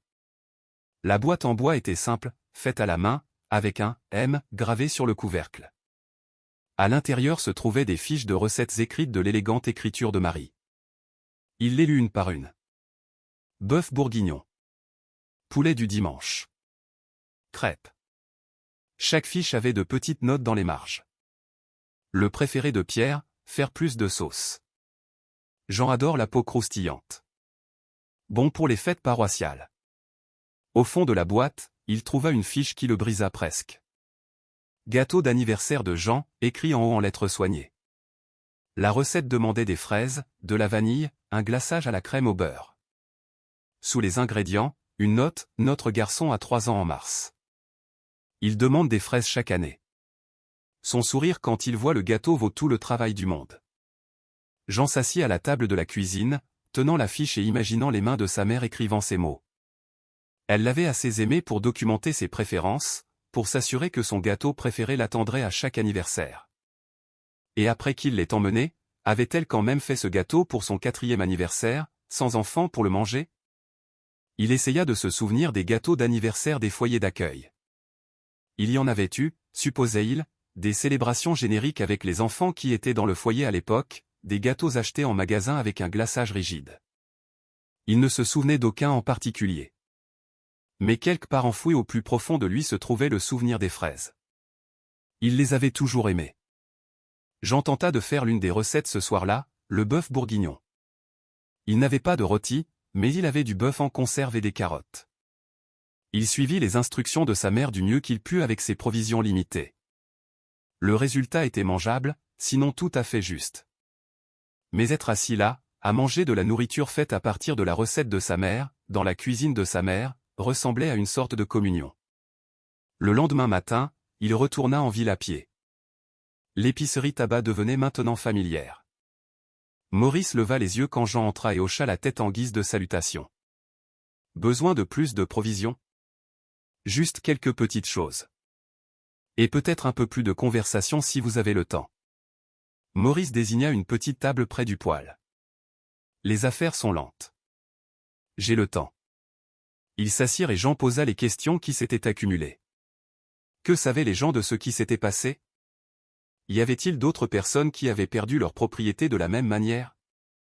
L'expression de Maurice devint pensive. Il y avait des rumeurs. D'autres fermes qui ont fait faillite à la fin des années 50, début des années 60. Circonstances similaires, en retard sur les impôts, saisies soudaines, vendues à bas prix aux enchères. Mais les gens n'en parlent pas beaucoup. La honte, principalement. Perdre sa terre était considéré comme un échec personnel, pas comme un vol. Mais vous avez vu un schéma. Avec le recul, oui. À l'époque, on pensait tous que c'était des temps difficiles. La sécheresse a frappé tout le monde. Les fermes faisaient faillite. Ce n'est que des années plus tard, quand les avoirs de Girard n'ont cessé de croître, que certains ont commencé à se poser des questions. Est-ce que quelqu'un l'a jamais défié? Un homme a essayé. Un fermier nommé Walter Price. Il est allé au parquet général de la région en 1962, affirmant que sa ferme avait été prise illégalement. Il avait des documents, des témoins, tout le tout-im. Mais Girard avait des relations dans la capitale. La plainte de Price s'est enlisée dans la bureaucratie. Il a abandonné après 2 ans de lutte, a déménagé vers l'ouest, et mort dans les années 70, j'ai entendu dire. Jean ressentit une affinité avec Walter Price, un autre homme qui avait essayé de combattre le système et avait perdu. Et mes parents? Avaient-ils des amis ici? Des gens qui pourraient se souvenir de plus? Maurice réfléchit. Votre maman était amie avec les dames de l'église. L'église Saint-André. La plupart sont décédés maintenant, mais le père Antoine pourrait se souvenir. Il est là depuis les années 40. Vieux comme le monde, mais vif comme l'éclair. Jean trouva l'église Saint-André dans une rue latérale, un bâtiment en planches blanches avec un modeste clocher. La porte n'était pas verrouillée. À l'intérieur, des bancs en bois faisaient face à un autel simple. La lumière filtrait à travers des vitres en verre clair. Un homme âgé arrangeait des cantiques dans les portes-livres des bancs. Il leva les yeux quand Jean entra. « Puis-je vous aider, mon fils ?» Mon fils. Jean avait 72 ans, mais pour cet homme, peut-être 90, tout le monde était jeune. Je cherche le père Antoine. Vous l'avez trouvé. Le prêtre se redressa lentement, la main appuyée sur le bas de son dos. Pardonnez-moi, le dos n'est plus ce qu'il était. Je suis Jean Dubois. Pierre et Marie étaient mes parents. Le visage buriné du prêtre se transforma. Petit Jean. Mon Dieu. Je vous ai baptisé ici même, dit-il en désignant l'autel. Vous aviez à peine un mois. Votre mère portait sa plus belle robe. Votre père vous tenait si prudemment, comme si vous alliez vous casser. La gorge de Jean se serra. Je ne me souviens pas. Bien sûr que non. Mais moi, si. Vos parents étaient des membres fidèles de cette paroisse, de bonnes personnes. Quand ils ont perdu la ferme, puis vous ont perdu, cela a dévasté toute cette congrégation. Nous avons fait une collecte pour les aider, mais ce n'était pas suffisant. Rien n'était suffisant. Savez-vous ce qui leur est arrivé après leur départ? L'expression du prêtre devint triste. J'ai entendu dire qu'ils étaient partis vers le nord pour chercher du travail. Votre père m'a écrit une fois, peut-être 6 mois après leur départ. Il disait qu'ils luttaient mais qu'ils se battaient toujours pour vous récupérer. C'est la dernière fois que j'ai eu de leurs nouvelles. J'ai répondu, mais la lettre m'est revenue avec la mention « On n'habite pas à l'adresse indiquée ». Ils sont morts en 1957. Empoisonnement au monoxyde de carbone. Le père Antoine ferma les yeux. Que Dieu ait leur âme. Je m'en étais douté quand les lettres ont cessé, mais j'avais espéré de meilleures nouvelles. Ils s'assirent ensemble sur un banc, et le prêtre partagea des souvenirs. Marie chantant dans la chorale, sa voix claire et douce. Pierre servant de bedeau, toujours en avance, toujours fiable. Jean en bas âge, jouant tranquillement pendant les messes, s'endormant parfois dans les bras de sa mère. Il vous aimait profondément, dit le père Antoine. Quand la commune vous a pris, votre père est venu me voir pour me demander si Dieu les punissait. Je lui ai dit non, que parfois le mal se produit par des mains humaines, pas par la volonté divine. Je ne suis pas sûr qu'il m'ait cru. Jean quitta l'église avec une image plus complète de ses parents. C'étaient des gens ordinaires, fidèles, travailleurs, aimants. Ils ne méritaient pas ce qui leur était arrivé. Cette nuit-là, de retour à la maison, Jean s'assit avec les boîtes de preuves de son père, les recettes de sa mère et la photo de famille sur le manteau de la cheminée. Il commençait à comprendre non seulement ce qui lui avait été enlevé, mais aussi ce qui leur avait été enlevé. Une vie, une famille, un avenir. Et quelque part, quelqu'un avait profité de ce vol. Jean prit une décision. Il raconterait cette histoire. D'une manière ou d'une autre, il s'assurerait que les gens sachent ce qu'Henri Girard avait fait. Jean trouva la médaille en fouillant dans la commode de la chambre de ses parents. Elle était enveloppée dans un petit drapeau français, niché sous des vêtements pliés qui sentaient le renfermé et la naphtaline. La croix de guerre était lourde dans sa paume. Le ruban était délavé, mais le métal captait encore la lumière. Il la retourna. Gravé au dos, Sergent Pierre Dubois, Théâtre européen, 1944. Son père avait été un héros de guerre. Jean s'assit sur le bord du lit, tenant la médaille et sentant la colère monter comme une marée. Pierre Dubois avait servi son pays, combattu pour la liberté, obtenu une reconnaissance pour sa bravoure. Et ce même pays avait permis à un secrétaire de mairie corrompu de voler sa terre et de détruire sa famille. L'ironie était assez amère pour l'étouffer. Il descendit la médaille et la posa à côté de la photo de famille sur le manteau de la cheminée. C'étaient les héritages de son père, le service et l'amour. Les deux avaient été trahis. Jean retourna aux boîtes de preuves avec une détermination renouvelée. Dans la deuxième boîte, il trouva des lettres qui révélaient davantage la lutte de son père. Pierre avait écrit à son ancienne unité de l'armée pour demander si quelqu'un connaissait des avocats qui pourraient l'aider. Il avait écrit à des associations d'anciens combattants dans l'espoir d'obtenir un soutien. La plupart n'avaient pas répondu. Ceux qui l'avaient fait exprimaient leur sympathie, mais n'offraient aucune aide concrète. Une lettre se démarquait. Elle était de Pierre à un rédacteur en chef d'un journal régional de la capitale régionale, datée de mars 1956. Jean la lut attentivement. Cher rédacteur en chef, je vous écris pour attirer votre attention sur une grave injustice qui se produit dans la commune de Val-de-Loire. En tant qu'ancien combattant ayant servi cette nation en temps de besoin, je me retrouve aujourd'hui à combattre un autre type d'ennemi, la corruption au sein de notre propre administration. Le secrétaire de mairie, Henri Girard, a systématiquement saisi les propriétés de familles en difficulté, accélérant les délais légaux et achetant ces propriétés par le biais de sociétés écrans à une fraction de leur valeur. Ma propre ferme a été prise illégalement, 2 semaines avant la date limite légale de paiement. Quand j'ai tenté de contester cela, j'ai été menacé de prison. Mon fils de 3 ans a été retiré de notre garde sur de fausses accusations de négligence. Je ne suis pas la seule victime. D'autres ont subi le même sort mais ont trop peur ou trop honte pour parler. Je vous écris parce que quelqu'un doit raconter cette histoire. Quelqu'un doit demander des comptes au pouvoir. J'ai des documents pour tout si vous êtes prêt à enquêter. Respectueusement, Pierre Dubois. Au bas de la lettre, tamponné à l'encre rouge, ne convient pas à la publication. Jean fixa ces mots. Son père avait essayé de rendre l'affaire publique, d'exposer la vérité, et il avait été rejeté. Le téléphone sonna. Jean avait donné le numéro de la mairie à Maurice comme contact d'urgence, la seule concession qu'il avait faite à la communication moderne. Il fit les 5 kilomètres jusqu'à la ville pour prendre l'appel. Monique lui tendit le combiné avec une expression d'excuse. C'est quelqu'un du nom de Stéphane. La mâchoire de Jean se contracta. Il prit le téléphone. Oui. Mais où diable es-tu? La voix de Stéphane était sèche, irritée. Tu ne peux pas simplement disparaître.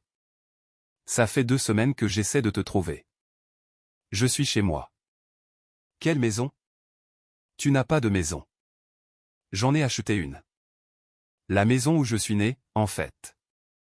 Silence à l'autre bout du fil. Puis, tu es ridicule. Tu as 72 ans. Tu devrais être dans un établissement où des gens peuvent s'occuper de toi. Jean sentit quelque chose changer en lui. Pendant 40 ans, il s'était fait petit autour de Stéphane, essayant de ne pas causer de conflit, d'être acceptable. Mais debout dans cette mairie, entouré des archives du combat de son père, il découvrit qu'il n'avait plus de patience pour être diminué. Je m'occupe très bien de moi. Avec quel argent? Tu n'avais rien quand tu es parti. Je me débrouille. C'est stupide. Tu dois revenir. Laisse-moi t'aider à trouver un endroit convenable. Non. Le mot resta en suspens. J'en avais jamais rien refusé à Stéphane auparavant. Excuse-moi. J'ai dit non. Je ne reviens pas. Je reste ici. Tu ne peux pas survivre dans une maison abandonnée au milieu de nulle part. Sois raisonnable. J'ai survécu à pire. Et j'en ai fini de recevoir des ordres de toi, Stéphane. Ta mère était la seule chose qui nous liait, et elle est partie. Tu as clairement montré que je n'étais pas de la famille quand tu as changé ces serrures, alors ne fais pas semblant de t'inquiéter maintenant. Très bien. Mais ne m'appelle pas quand tout s'effondrera. Je ne le ferai pas. Jean raccrocha avant que Stéphane ne puisse répondre.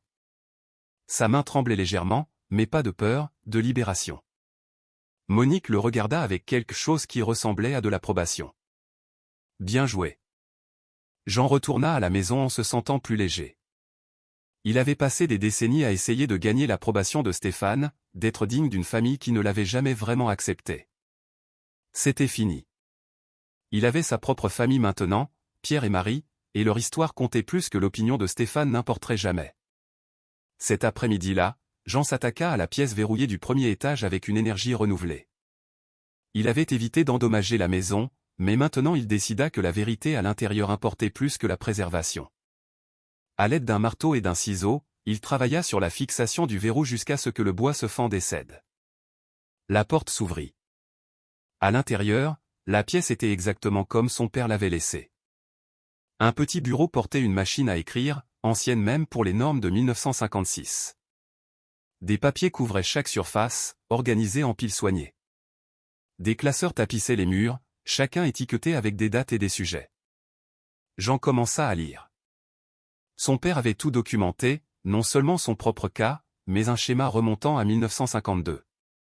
23 familles avaient perdu des propriétés dans des circonstances suspectes pendant le mandat d'Henri Girard comme secrétaire de mairie. 23 fermes, maisons, commerces, tous saisis sur des délais accélérés, tous vendus à des prix inférieurs au marché à des acheteurs liés à Girard. Pierre avait interrogé des témoins, recueilli des témoignages, suivi l'argent. Il avait monté un dossier solide montrant une corruption systématique, mais il n'avait jamais pu le présenter. Aucun avocat ne voulait le prendre. Aucun journal ne voulait l'imprimer. Aucun fonctionnaire ne voulait enquêter. La preuve la plus accablante se trouvait dans une enveloppe en papier craft marquée « Documents originaux ». À l'intérieur se trouvaient des photocopies de registres de la commune qui montraient des signatures falsifiées sur des reports de paiement, des ordres de saisie antidatés et des dates d'enchères modifiées. Pierre avait d'une manière ou d'une autre eu accès au dossier de la commune et avait documenté la fraude. Il avait également documenté les menaces. Un journal de bord de l'écriture de Pierre listait les dates et les détails. 20 janvier 1956. Girard m'a abordé devant la mairie. A dit que si je continuais, je perdrais plus que la propriété. A dit qu'il y a des institutions pour les hommes qui créent des problèmes et des orphelinats pour leurs enfants. 3 février 1956. Le gendarme Duval m'a arrêté sur la route, sans raison. A dit que Girard voulait que je comprenne que j'étais surveillé. J'en lus tout 2 fois, sa colère grandissant à chaque page. Son père avait eu raison. La saisie avait été illégale. Tout le système avait été truqué, et personne ne s'en était assez soucié pour l'arrêter. J'en descendis les documents les plus importants. Il les étala sur la table de la salle à manger, les organisant chronologiquement. C'était une histoire qui devait être racontée, mais comment? Pierre avait essayé et échoué. La différence, réalisa Jean, était le timing. Henri Girard était mort maintenant. Il ne pouvait plus menacer ni intimider. Son fils, Michel, avait peut-être hérité de la richesse et de l'influence, mais il n'avait pas la même emprise sur le pouvoir local. Peut-être qu'après 70 ans, la vérité pouvait enfin éclater. Jean regarda la croix de guerre de son père sur le manteau de la cheminée. Pierre s'était battu pour la justice 2 fois, une fois en Europe, une fois ici, chez lui. Il avait gagné le premier combat et perdu le second. Mais le combat n'était pas terminé. Jean était le fils de son père, et il finirait ce que Pierre avait commencé. Demain, il commencerait à trouver comment. Ce soir, il honorerait la détermination de son père en refusant d'abandonner. Jean apporta les boîtes de preuves à la mairie le lendemain matin. Monique leva les yeux de son bureau, son expression passant de la curiosité à l'inquiétude en voyant ce qu'il transportait. « J'ai besoin de votre aide, dit Jean. J'ai besoin de savoir ce qui est arrivé à mes parents après leur départ d'ici. » Monique posa son stylo. « Quel genre d'informations cherchez-vous ? » Des actes de décès. S'ils sont morts, il devrait y avoir des certificats. Quelque chose traversa son visage. De la réticence, peut-être de la pitié. Quelles années ? 1957 et après, je suppose. Monique se leva lentement et se dirigea vers un autre classeur, celui-ci marqué « État civil ». Ses doigts parcoururent les dossiers avec une efficacité exercée, mais Jean remarqua son hésitation avant qu'elle ne sorte un mince dossier. « Je suis désolé, dit-elle doucement en le lui tendant. Jean ouvrit le dossier. 2 certificats de décès agrafés ensemble. Ses mains se mirent à trembler avant même qu'il n'ait lu au-delà des noms. Pierre Dubois, Marie Dubois. Date du décès, 14 février 1957. Cause, empoisonnement accidentel au monoxyde de carbone. Lieu, chalet de location, route 9, commune de Val-de-Loire. Disposition, inhumé au carré des Indigents, cimetière de Val-de-Loire. Tombe non marquée. Jean dut s'asseoir. La chaise craqua sous son poids, mais il l'entendit à peine. Ses parents étaient morts depuis 68 ans. Pendant tout ce temps, une partie de lui s'était accrochée à l'espoir, aussi insensé soit-il, qu'il pourrait encore être en vie. Âgés, oui, dans leurs 90 ans, mais vivants. Cet espoir mourut alors qu'il fixait les certificats. « Je suis vraiment désolé, répéta Monique. J'aurais dû vous le dire quand vous êtes arrivé, mais je ne savais pas comment. » La voix de Jean sortit rauque. Empoisonnement au monoxyde de carbone. Ça arrivait parfois à l'époque. Des chauffages défectueux dans des espaces mal ventilés, surtout dans les locations bon marché. Il leva les yeux vers elle. Vous y croyez ? L'expression de Monique était soigneusement neutre. C'est ce que dit le rapport. Ce n'est pas ce que j'ai demandé.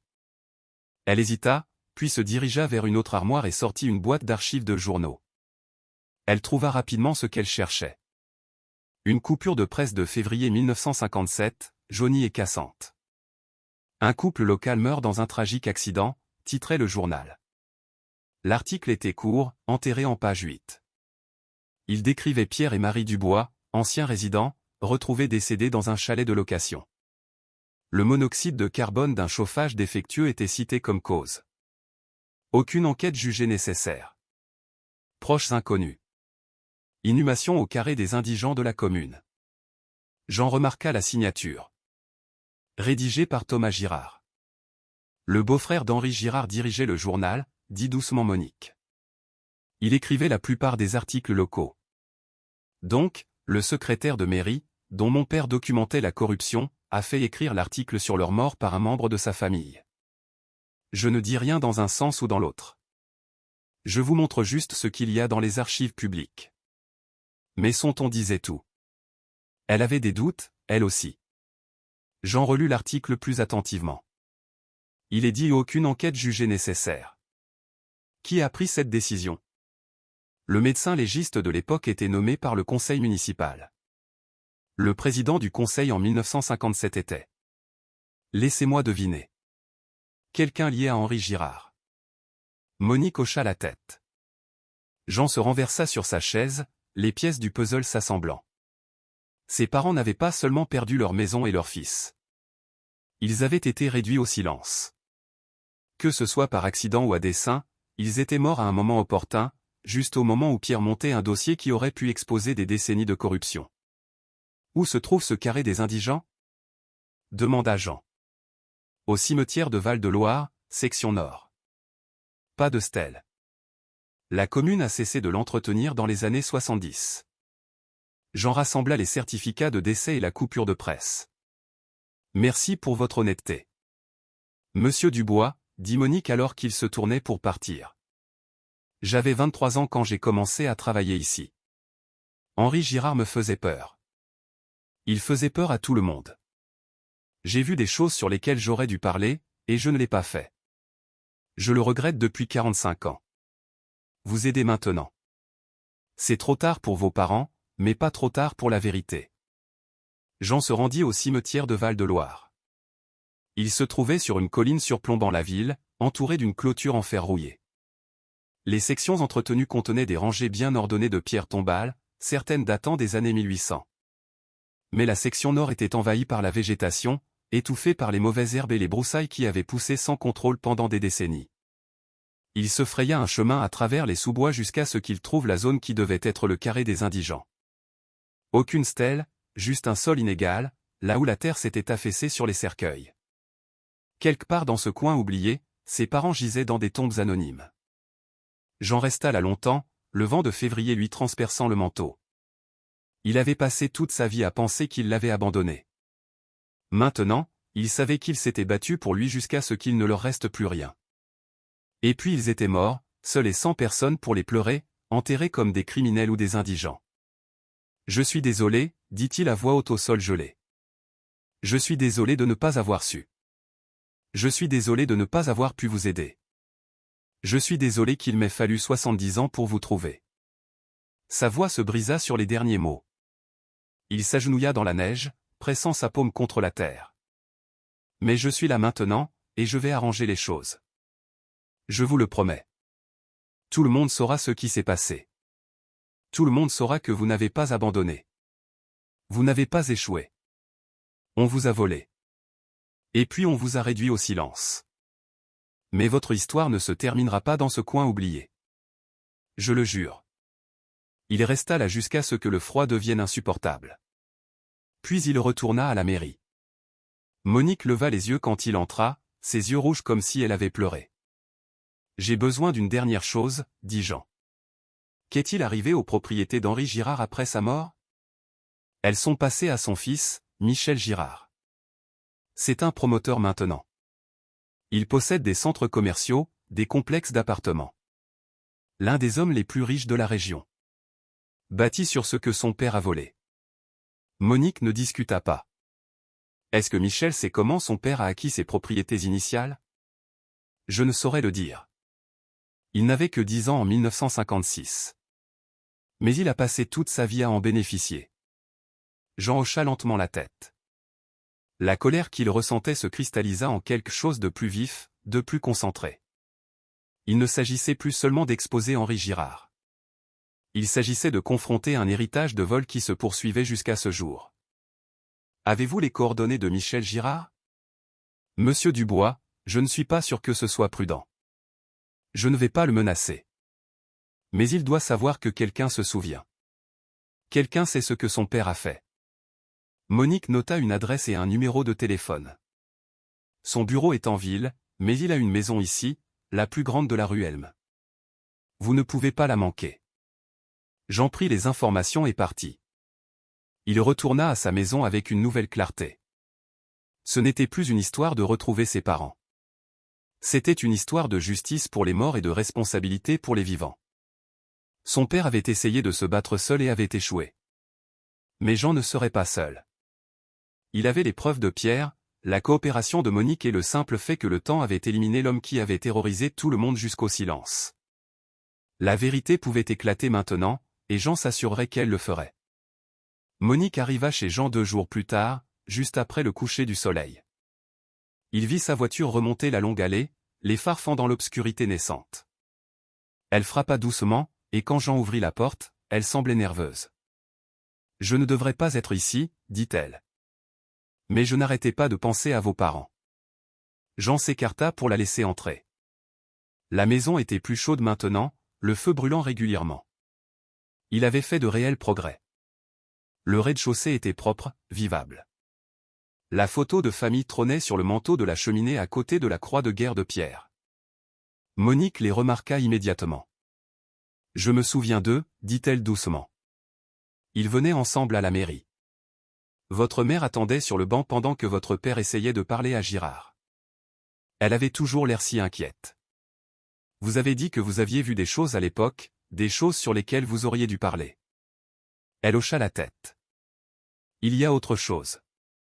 Quelque chose que je n'ai jamais dit à personne. » Elle fouilla dans la poche de son manteau et en sortit une petite clé. Quand j'ai commencé à travailler à la mairie, une partie de mon travail consistait à classer. Il y avait une salle de stockage au sous-sol où les anciennes archives étaient conservées. Des preuves de cas classés, des objets confisqués, ce genre de choses. Chaque article avait un numéro et une clé. Elle leva la clé. J'ai parcouru les anciens registres hier soir après votre départ. Votre père a déposé une plainte officielle en mars 1956. Elle a reçu le numéro de dossier 127. J'ai trouvé le numéro du casier dans le registre, mais le dossier lui-même était marqué comme perdu. Perdu ou détruit. Le registre dit juste perdu. Mais cette clé était toujours dans la boîte à clés, ce qui signifie que ce qui se trouvait dans ce casier pourrait encore y être. Jean sentit son pouce accélérer. Pouvons-nous vérifier ? Pas pendant les heures de bureau. Mais j'ai toujours accès au bâtiment. Elle jeta un coup d'œil à sa montre. Tout le monde est parti maintenant. Ils se rendirent à la mairie dans la voiture de Monique. Elle se gara derrière le bâtiment et utilisa sa clé pour entrer par la porte arrière. À l'intérieur, le bâtiment était sombre et silencieux. Monique le conduisit par un escalier étroit jusqu'au sous-sol. La salle de stockage était exiguë et sentait le moisi, bordée de casiers métalliques qui semblaient ne pas avoir été ouverts depuis des décennies. Monique compta le long des rangées jusqu'à ce qu'elle trouve le numéro 127. La clé tourna avec difficulté, mais la serrure céda enfin. À l'intérieur du casier se trouvait une boîte en carton et un objet plus grand enveloppé dans un tissu. Monique sortit d'abord la boîte. Jean l'ouvrit avec précaution. À l'intérieur se trouvait un magnétophone à bobine et une seule bande étiquetée de l'écriture de son père, témoignage de Pierre Dubois. Mars 1956. Les mains de Jean tremblaient en soulevant la bande. Il a enregistré son témoignage. Il y a plus, dit Monique en déballant le tissu. À l'intérieur se trouvaient des photographies, le visage de Pierre montrant des ecchymoses le long de sa mâchoire et une coupure au-dessus de son œil. Une autre photo montrait le camion de son père avec un phare cassé et une aile enfoncée. Il a documenté les mauvais traitements, dit Jean. Au fond de la boîte se trouvait une déclaration de témoin signée par un voisin. Jean la lut rapidement. Le voisin avait vu 3 hommes, dont le gendarme Duval, suivre le camion de Pierre une nuit. Le lendemain matin, le camion de Pierre était endommagé et il avait des bleus. La déclaration de témoin était datée du 10 mars 1956 et notariée. Mais agrafé à celle-ci se trouvait un autre document, une rétractation datée du 12 mars, indiquant que le témoin s'était trompé et retirait sa plainte. La signature sur la rétractation ne correspondait pas à la signature sur la déclaration originale. Ils ont falsifié la rétractation, dit Jean. Je vous l'ai dit doucement Monique. Henri Girard contrôlait tout. Ils trouvèrent un vieux lecteur de bobines dans un bureau à l'étage. Monique enfila la bande avec des mains expertes et ils écoutèrent ensemble dans le noir. La voix de Pierre sortit, éraillée mais claire. Il parlait calmement, méthodiquement, exposant son cas. Il décrivit la chronologie de la saisie, les divergences dans les documents, les menaces de Girard. Puis sa voix changea, devenant brute. Ils ont pris mon fils. Jean a 3 ans. Il ne comprend pas pourquoi des étrangers sont venus le prendre à ses parents. L'assistante sociale a dit que nous étions inaptes parce que nous avons perdu notre maison. Mais nous avons perdu notre maison parce qu'on nous l'a volée. Maintenant, ils utilisent ce vol pour justifier de prendre notre garçon. Ce n'est pas la justice. C'est de la cruauté soutenue par des papiers officiels. La bande crépita de silence un instant. Puis Pierre continua, sa voix plus stable mais remplie de détermination. Je fais cet enregistrement parce que je sais ce qui arrive aux gens qui défient des hommes comme Henri Girard. Je sais que je n'aurai peut-être pas l'occasion de raconter cette histoire moi-même, mais quelqu'un doit l'entendre. Quelqu'un doit savoir ce qui s'est passé ici. Mon fils doit savoir que nous ne l'avons pas abandonné. Nous nous sommes battus pour lui. Nous nous battons encore pour lui. Et si quelque chose nous arrive, je veux qu'il sache que nous l'aimions. C'est la chose la plus importante. Jean, si tu entends ça un jour, nous t'avons aimé chaque jour. La bande se termina. Jean était assis dans l'obscurité, la voix de son père résonnant encore à ses oreilles. Monique pleurait silencieusement à côté de lui. « Je suis désolée, murmura-t-elle. Je suis tellement désolée de ne pas les avoir aidés. Vous étiez jeune. Vous aviez peur. Je comprends. J'aurais dû être plus courageuse. » Jean posa sa main sur la sienne. « Vous êtes courageuse maintenant. » Ils copièrent tout, la bande, les photographies, les documents. Monique garda les originaux en sécurité dans le casier, mais Jean emporta des copies chez lui. Des preuves que son père avait préservées, attendant 70 ans d'être entendu. Au cours des jours suivants, Maurice aida Jean à contacter d'autres résidents âgés qui se souvenaient des années 1950. Un par un, ils vinrent chez Jean. 5 personnes, toutes dans leurs 70 ou 80 ans, toutes avec des histoires de familles qui avaient perdu des biens dans des circonstances suspectes pendant le mandat d'Henri Girard. Ils s'assirent autour de la table de la salle à manger de Jean, partageant des souvenirs qui avaient été enfouis par la honte et la peur pendant des décennies. Une femme nommée Dorothy, dont les parents avaient perdu leur maison en 1958. Un homme nommé Georges, dont l'entreprise de l'oncle avait été saisie en 1960. Chaque histoire suivait le même schéma, crises fabriquées, saisies accélérées, vente en dessous du marché à des acheteurs liés à Girard. Pourquoi personne n'a parlé à l'époque? Demanda Jean. On a essayé, dit Georges. Mon oncle est allé au parquet général, a déposé une plainte officielle. Elle s'est enlisée dans la paperasse pendant 2 ans, puis a été classée sans suite pour manque de preuves. À ce moment-là, mon oncle avait déménagé en Ohio. Il est mort sans jamais obtenir justice. Ils décidèrent ensemble de rendre leurs histoires publiques. Dorothy suggéra de contacter une journaliste dont elle avait lu des articles dans la capitale régionale, une journaliste d'investigation nommée Chloé Mercier, spécialisée dans les affaires de corruption historique. Jean appela depuis le téléphone de la mairie le lendemain. Chloé répondit à la 3e sonnerie, sa voix vive et intéressée.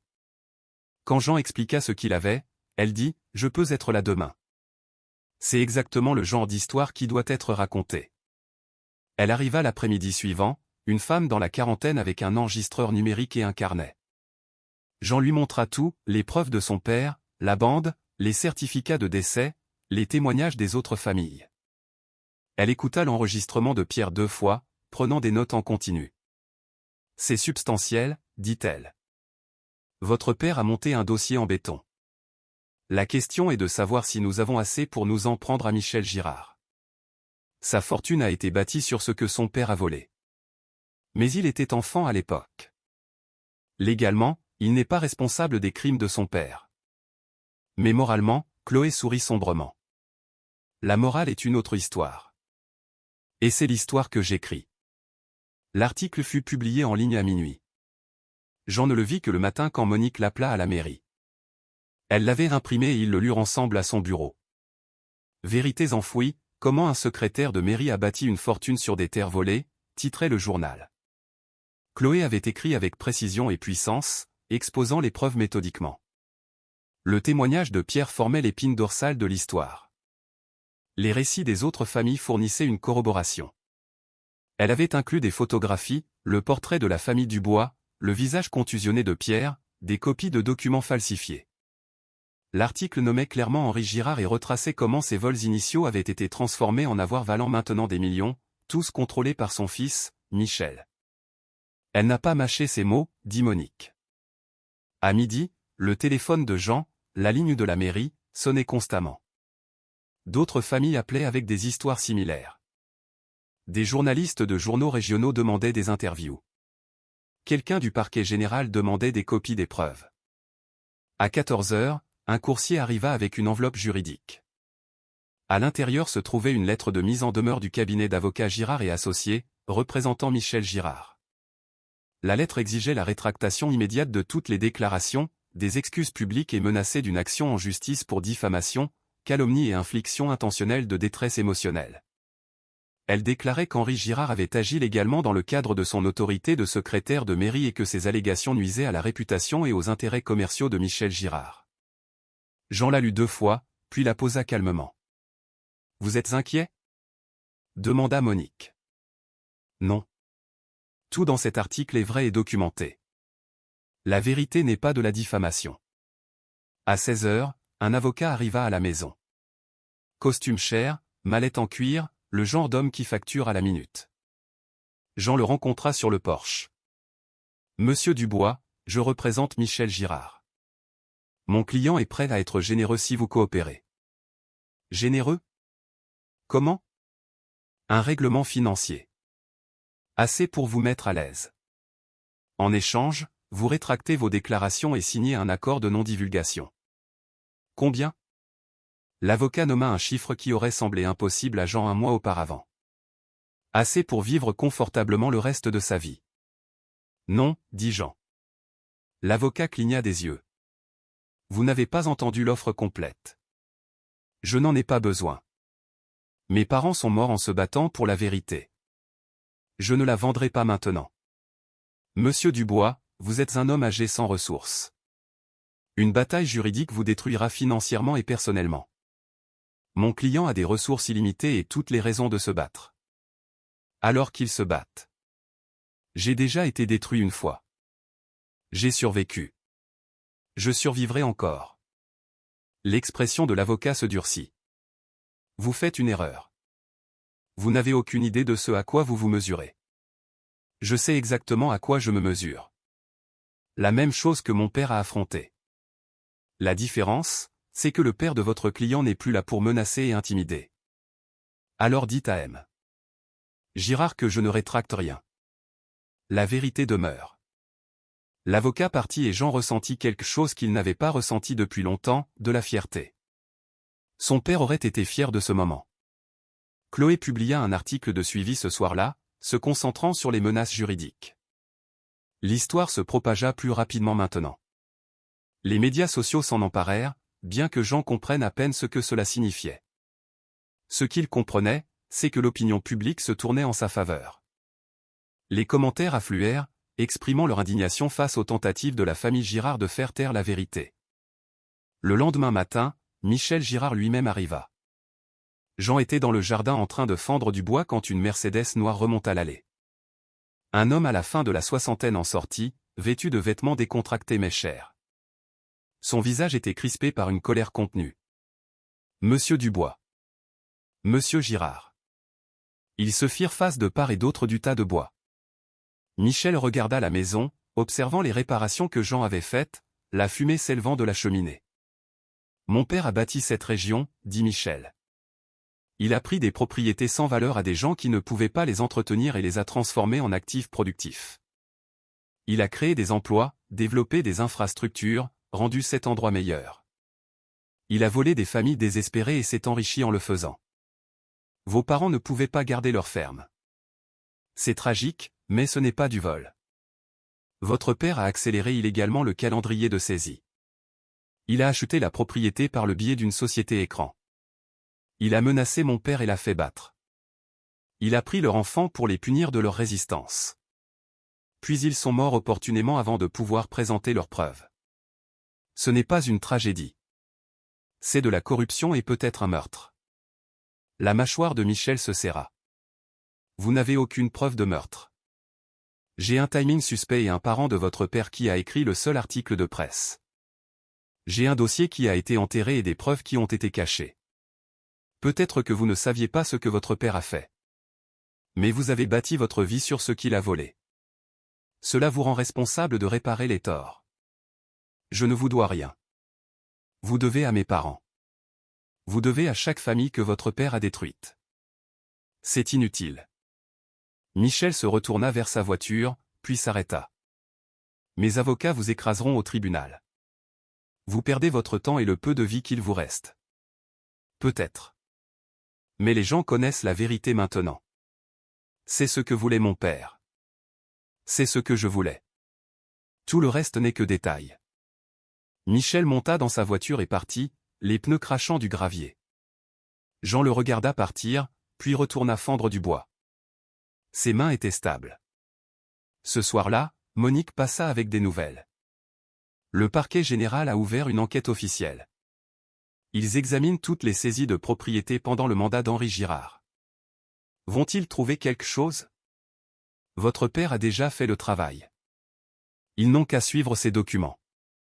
Jean s'assit sur le porche, regardant le soleil se coucher à travers les pins. Il pensa à son père, au même endroit 70 ans plus tôt, menant une bataille qui semblait impossible. Pierre n'avait pas gagné, mais il avait préservé les preuves, gardé la vérité en vie, confiant qu'un jour quelqu'un écouterait. Ce quelqu'un, c'était Jean. Le téléphone sonna à l'intérieur. Monique répondit, puis vint à la porte. C'est Chloé. Elle dit qu'il y a eu un développement. Jean prit l'appel. La voix de Chloé était excitée. 3 autres familles viennent de se manifester avec des preuves. Et les partenaires commerciaux de Michel Girard se distancient publiquement. L'un d'eux a publié une déclaration disant qu'il n'avait aucune connaissance de l'origine des avoirs initiaux de Girard. La pression fonctionne. Jean la remercia et raccrocha. Il se tenait sur le porche de la maison de son enfance, la maison qu'il avait achetée pour 99 €, la maison qui lui avait rendu son histoire. Le combat n'était pas terminé, mais pour la première fois, la victoire semblait possible. 3 jours après la confrontation avec Michel Girard, une femme en tailleur gris arriva à la porte de Jean. Elle lui montra ses papiers, s'identifiant comme la procureure adjointe Manon Delacroix.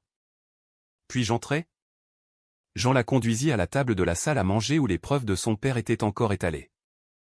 Manon passa 1 heure à tout examiner, les documents, l'enregistrement, les photographies. Elle prit des notes, posa des questions précises et écouta le témoignage de Pierre 2 fois. C'est substantiel, dit-elle enfin. Votre père était méticuleux. La plupart de ce qu'il a documenté peut être vérifié par les archives de l'État. Pouvez-vous poursuivre? Henri Girard est décédé. Nous ne pouvons pas poursuivre un homme mort. Mais nous pouvons enquêter sur le schéma plus large et aborder les implications civiles. Les familles qui ont perdu des biens peuvent avoir des motifs de réclamation d'indemnisation. Plus important encore, les archives historiques seront corrigées. Et Michel Girard? Manon choisit ses mots avec soin. Il a hérité de biens qui ont été saisis de manière irrégulière. Il est difficile de prouver s'il connaissait les circonstances. Il avait 10 ans en 1956. Mais nous examinerons toute son histoire commerciale. S'il y a des irrégularités dans la façon dont il a opéré depuis qu'il a repris les avoirs de son père, nous les trouverons. Elle se leva pour partir, puis s'arrêta. Le travail de votre père ici, c'est extraordinaire. Il a monté un dossier qui tiendrait devant un tribunal aujourd'hui. La plupart des gens auraient abandonné. Il avait quelque chose pour lequel il valait la peine de se battre. Vous aussi, apparemment. Après le départ de Manon, Jean se rendit en ville. L'histoire avait transformé Val-de-Loire. Des journalistes étaient passés pour faire des interviews. Le conseil municipal avait tenu une réunion d'urgence sur ses archives historiques. Des gens que Jean n'avait jamais rencontrés l'arrêtaient dans la rue pour partager les histoires de perte de leur propre famille pendant les années 1950. À l'épicerie tabac, Maurice avait le journal régional étalé sur le comptoir. Vous êtes encore en première page. Le titre disait « L'État lance une enquête sur les saisies de propriétés historiques ». L'article détaillait la visite de Manon et la citait en disant que l'enquête serait complète. Il mentionnait également que plusieurs partenaires commerciaux de Michel Girard avaient discrètement commencé à dissoudre leurs associations avec lui. La pression publique fonctionne, dit Maurice. Michel a bâti sa réputation sur le fait d'être respectable, bien en vue. Cette réputation s'effrite. Ce soir-là, Stéphane appela. Jean faillit ne pas répondre, mais la curiosité l'emporta. J'ai vu les nouvelles, dit Stéphane. Sa voix était différente, incertaine, sans son tranchant habituel. À propos de ta famille. Ta vraie famille. Oui. Je ne savais rien de tout ça. Tu n'as jamais demandé. Un silence s'étira entre eux. Puis Stéphane dit, j'ai regardé ton interview. Celle que tu as faite avec cette journaliste. Tu as parlé de tes parents et de ce qu'ils ont traversé. Tu avais l'air, je ne sais pas, d'avoir enfin ta place quelque part. Jean ne répondit pas. Il n'y avait rien à dire. J'ai eu tort, continua Stéphane. De te faire partir. De beaucoup de choses. Ma mère t'aimait et j'étais trop occupé à lui en vouloir de s'être remarié pour le voir. Je suis désolé. Les excuses tombèrent entre eux, inadéquates mais sincères. J'apprécie, dit Jean. Mais je ne reviens pas. Je sais. Je voulais juste que tu saches que je suis désolé. J'accepte tes excuses. Mais ma place est ici maintenant. Dans la maison de mes parents.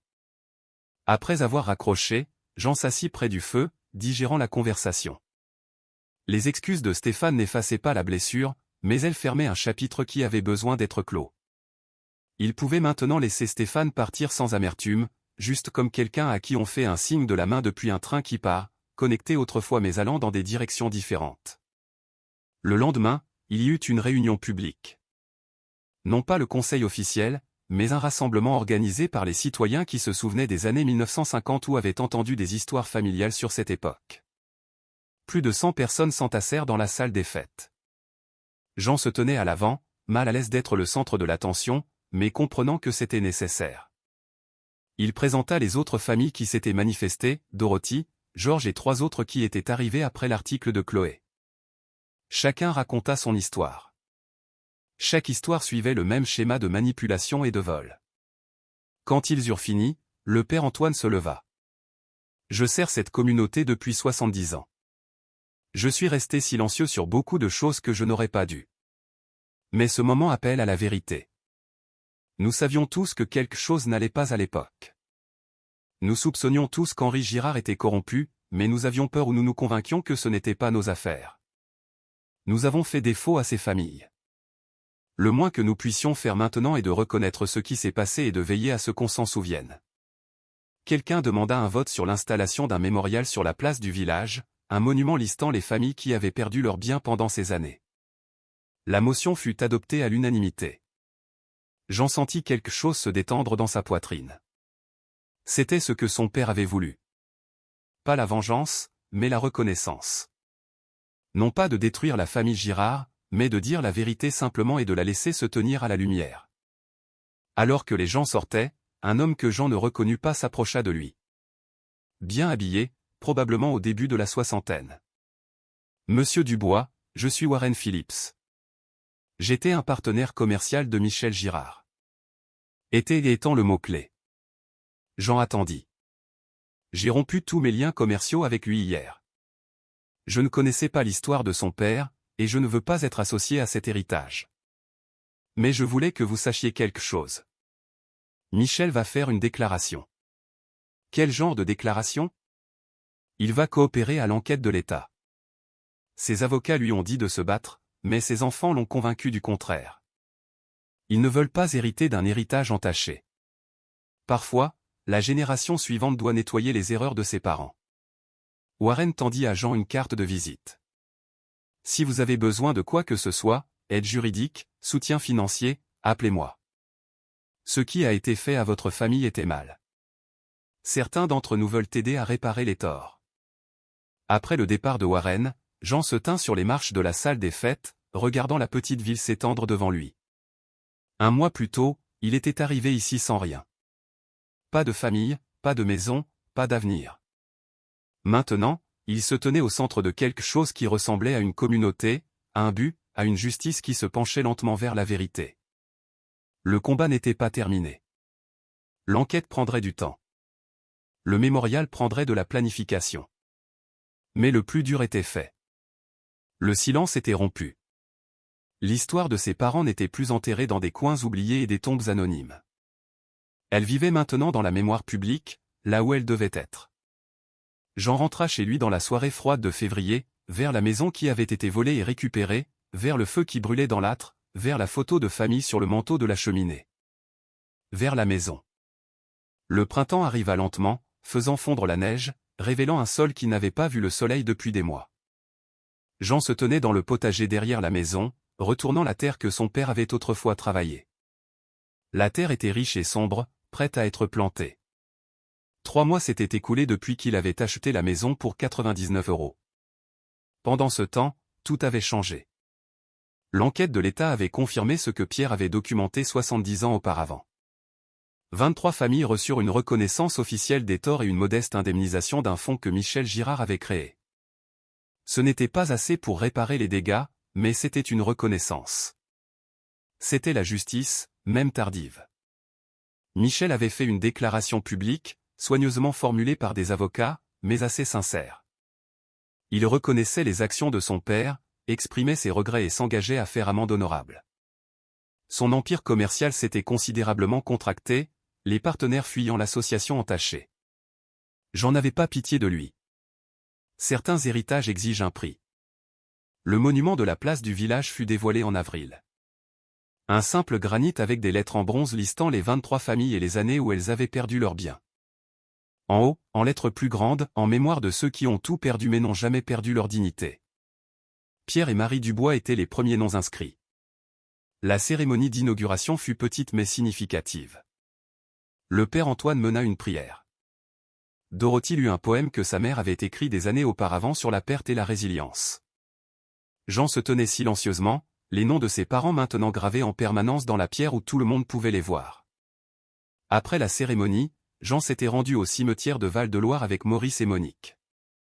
La commune avait installé de véritables pierres tombales dans le carré des indigents, de simples stèles avec des noms et des dates. Jean se tint devant les tombes de ses parents, non plus anonymes et oubliés. « J'ai tenu ma promesse », dit-il à la terre sous ses pieds. Tout le monde connaît votre histoire maintenant.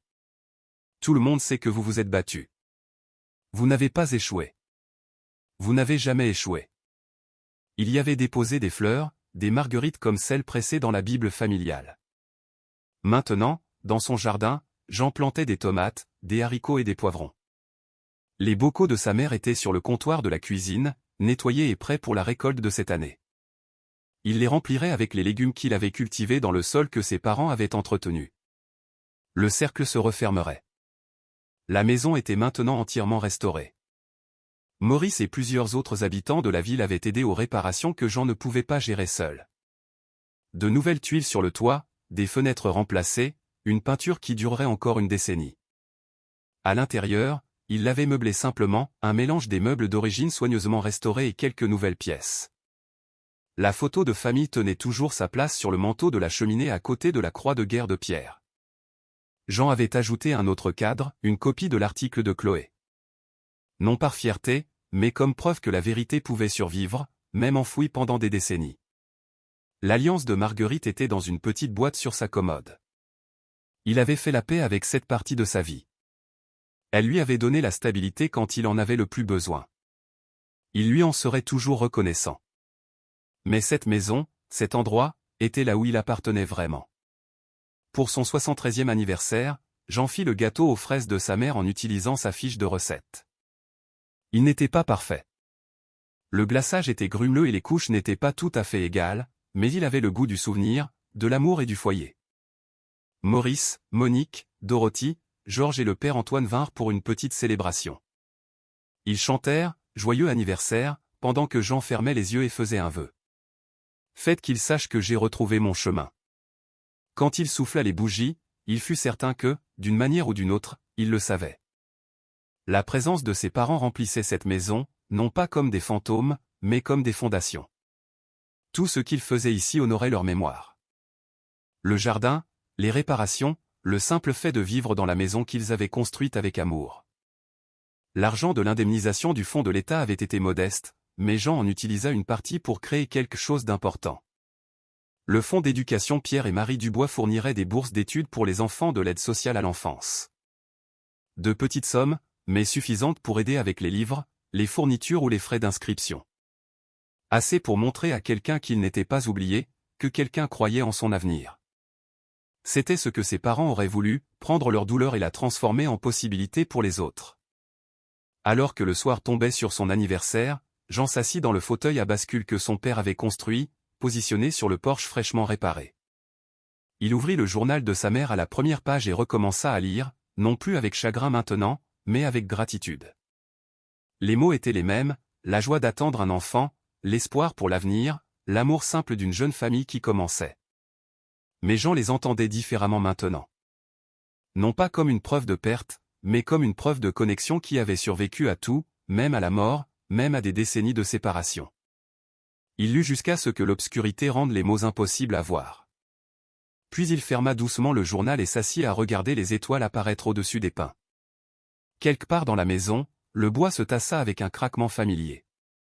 Le vent souffla dans les avant-toits avec un son qui ressemblait presque à un chant. Jean pensa au voyage qu'il avait amené ici, de cette route gelée avec rien d'autre qu'un sac de sport et 99 €, à ce moment de paix sur le porche de ses parents. Parfois, le plus long voyage est celui qui nous ramène à nous-mêmes. Et parfois, si on a de la chance, on découvre qu'on n'a jamais vraiment été perdu. Juste en attente d'être retrouvé. Il se leva lentement, ses articulations protestant moins qu'elle ne l'avait fait 3 mois plus tôt. Le travail l'avait rendu plus fort. Le but l'avait rendu entier. À l'intérieur, le feu s'était réduit à des braises. Jean ajouta du bois et regarda les flammes prendre et grandir. La maison se réchauffa autour de lui, l'abritant comme elle l'avait fait quand il avait 3 ans, comme elle le ferait pour les années qui lui restaient. Il était chez lui. Enfin, vraiment chez lui.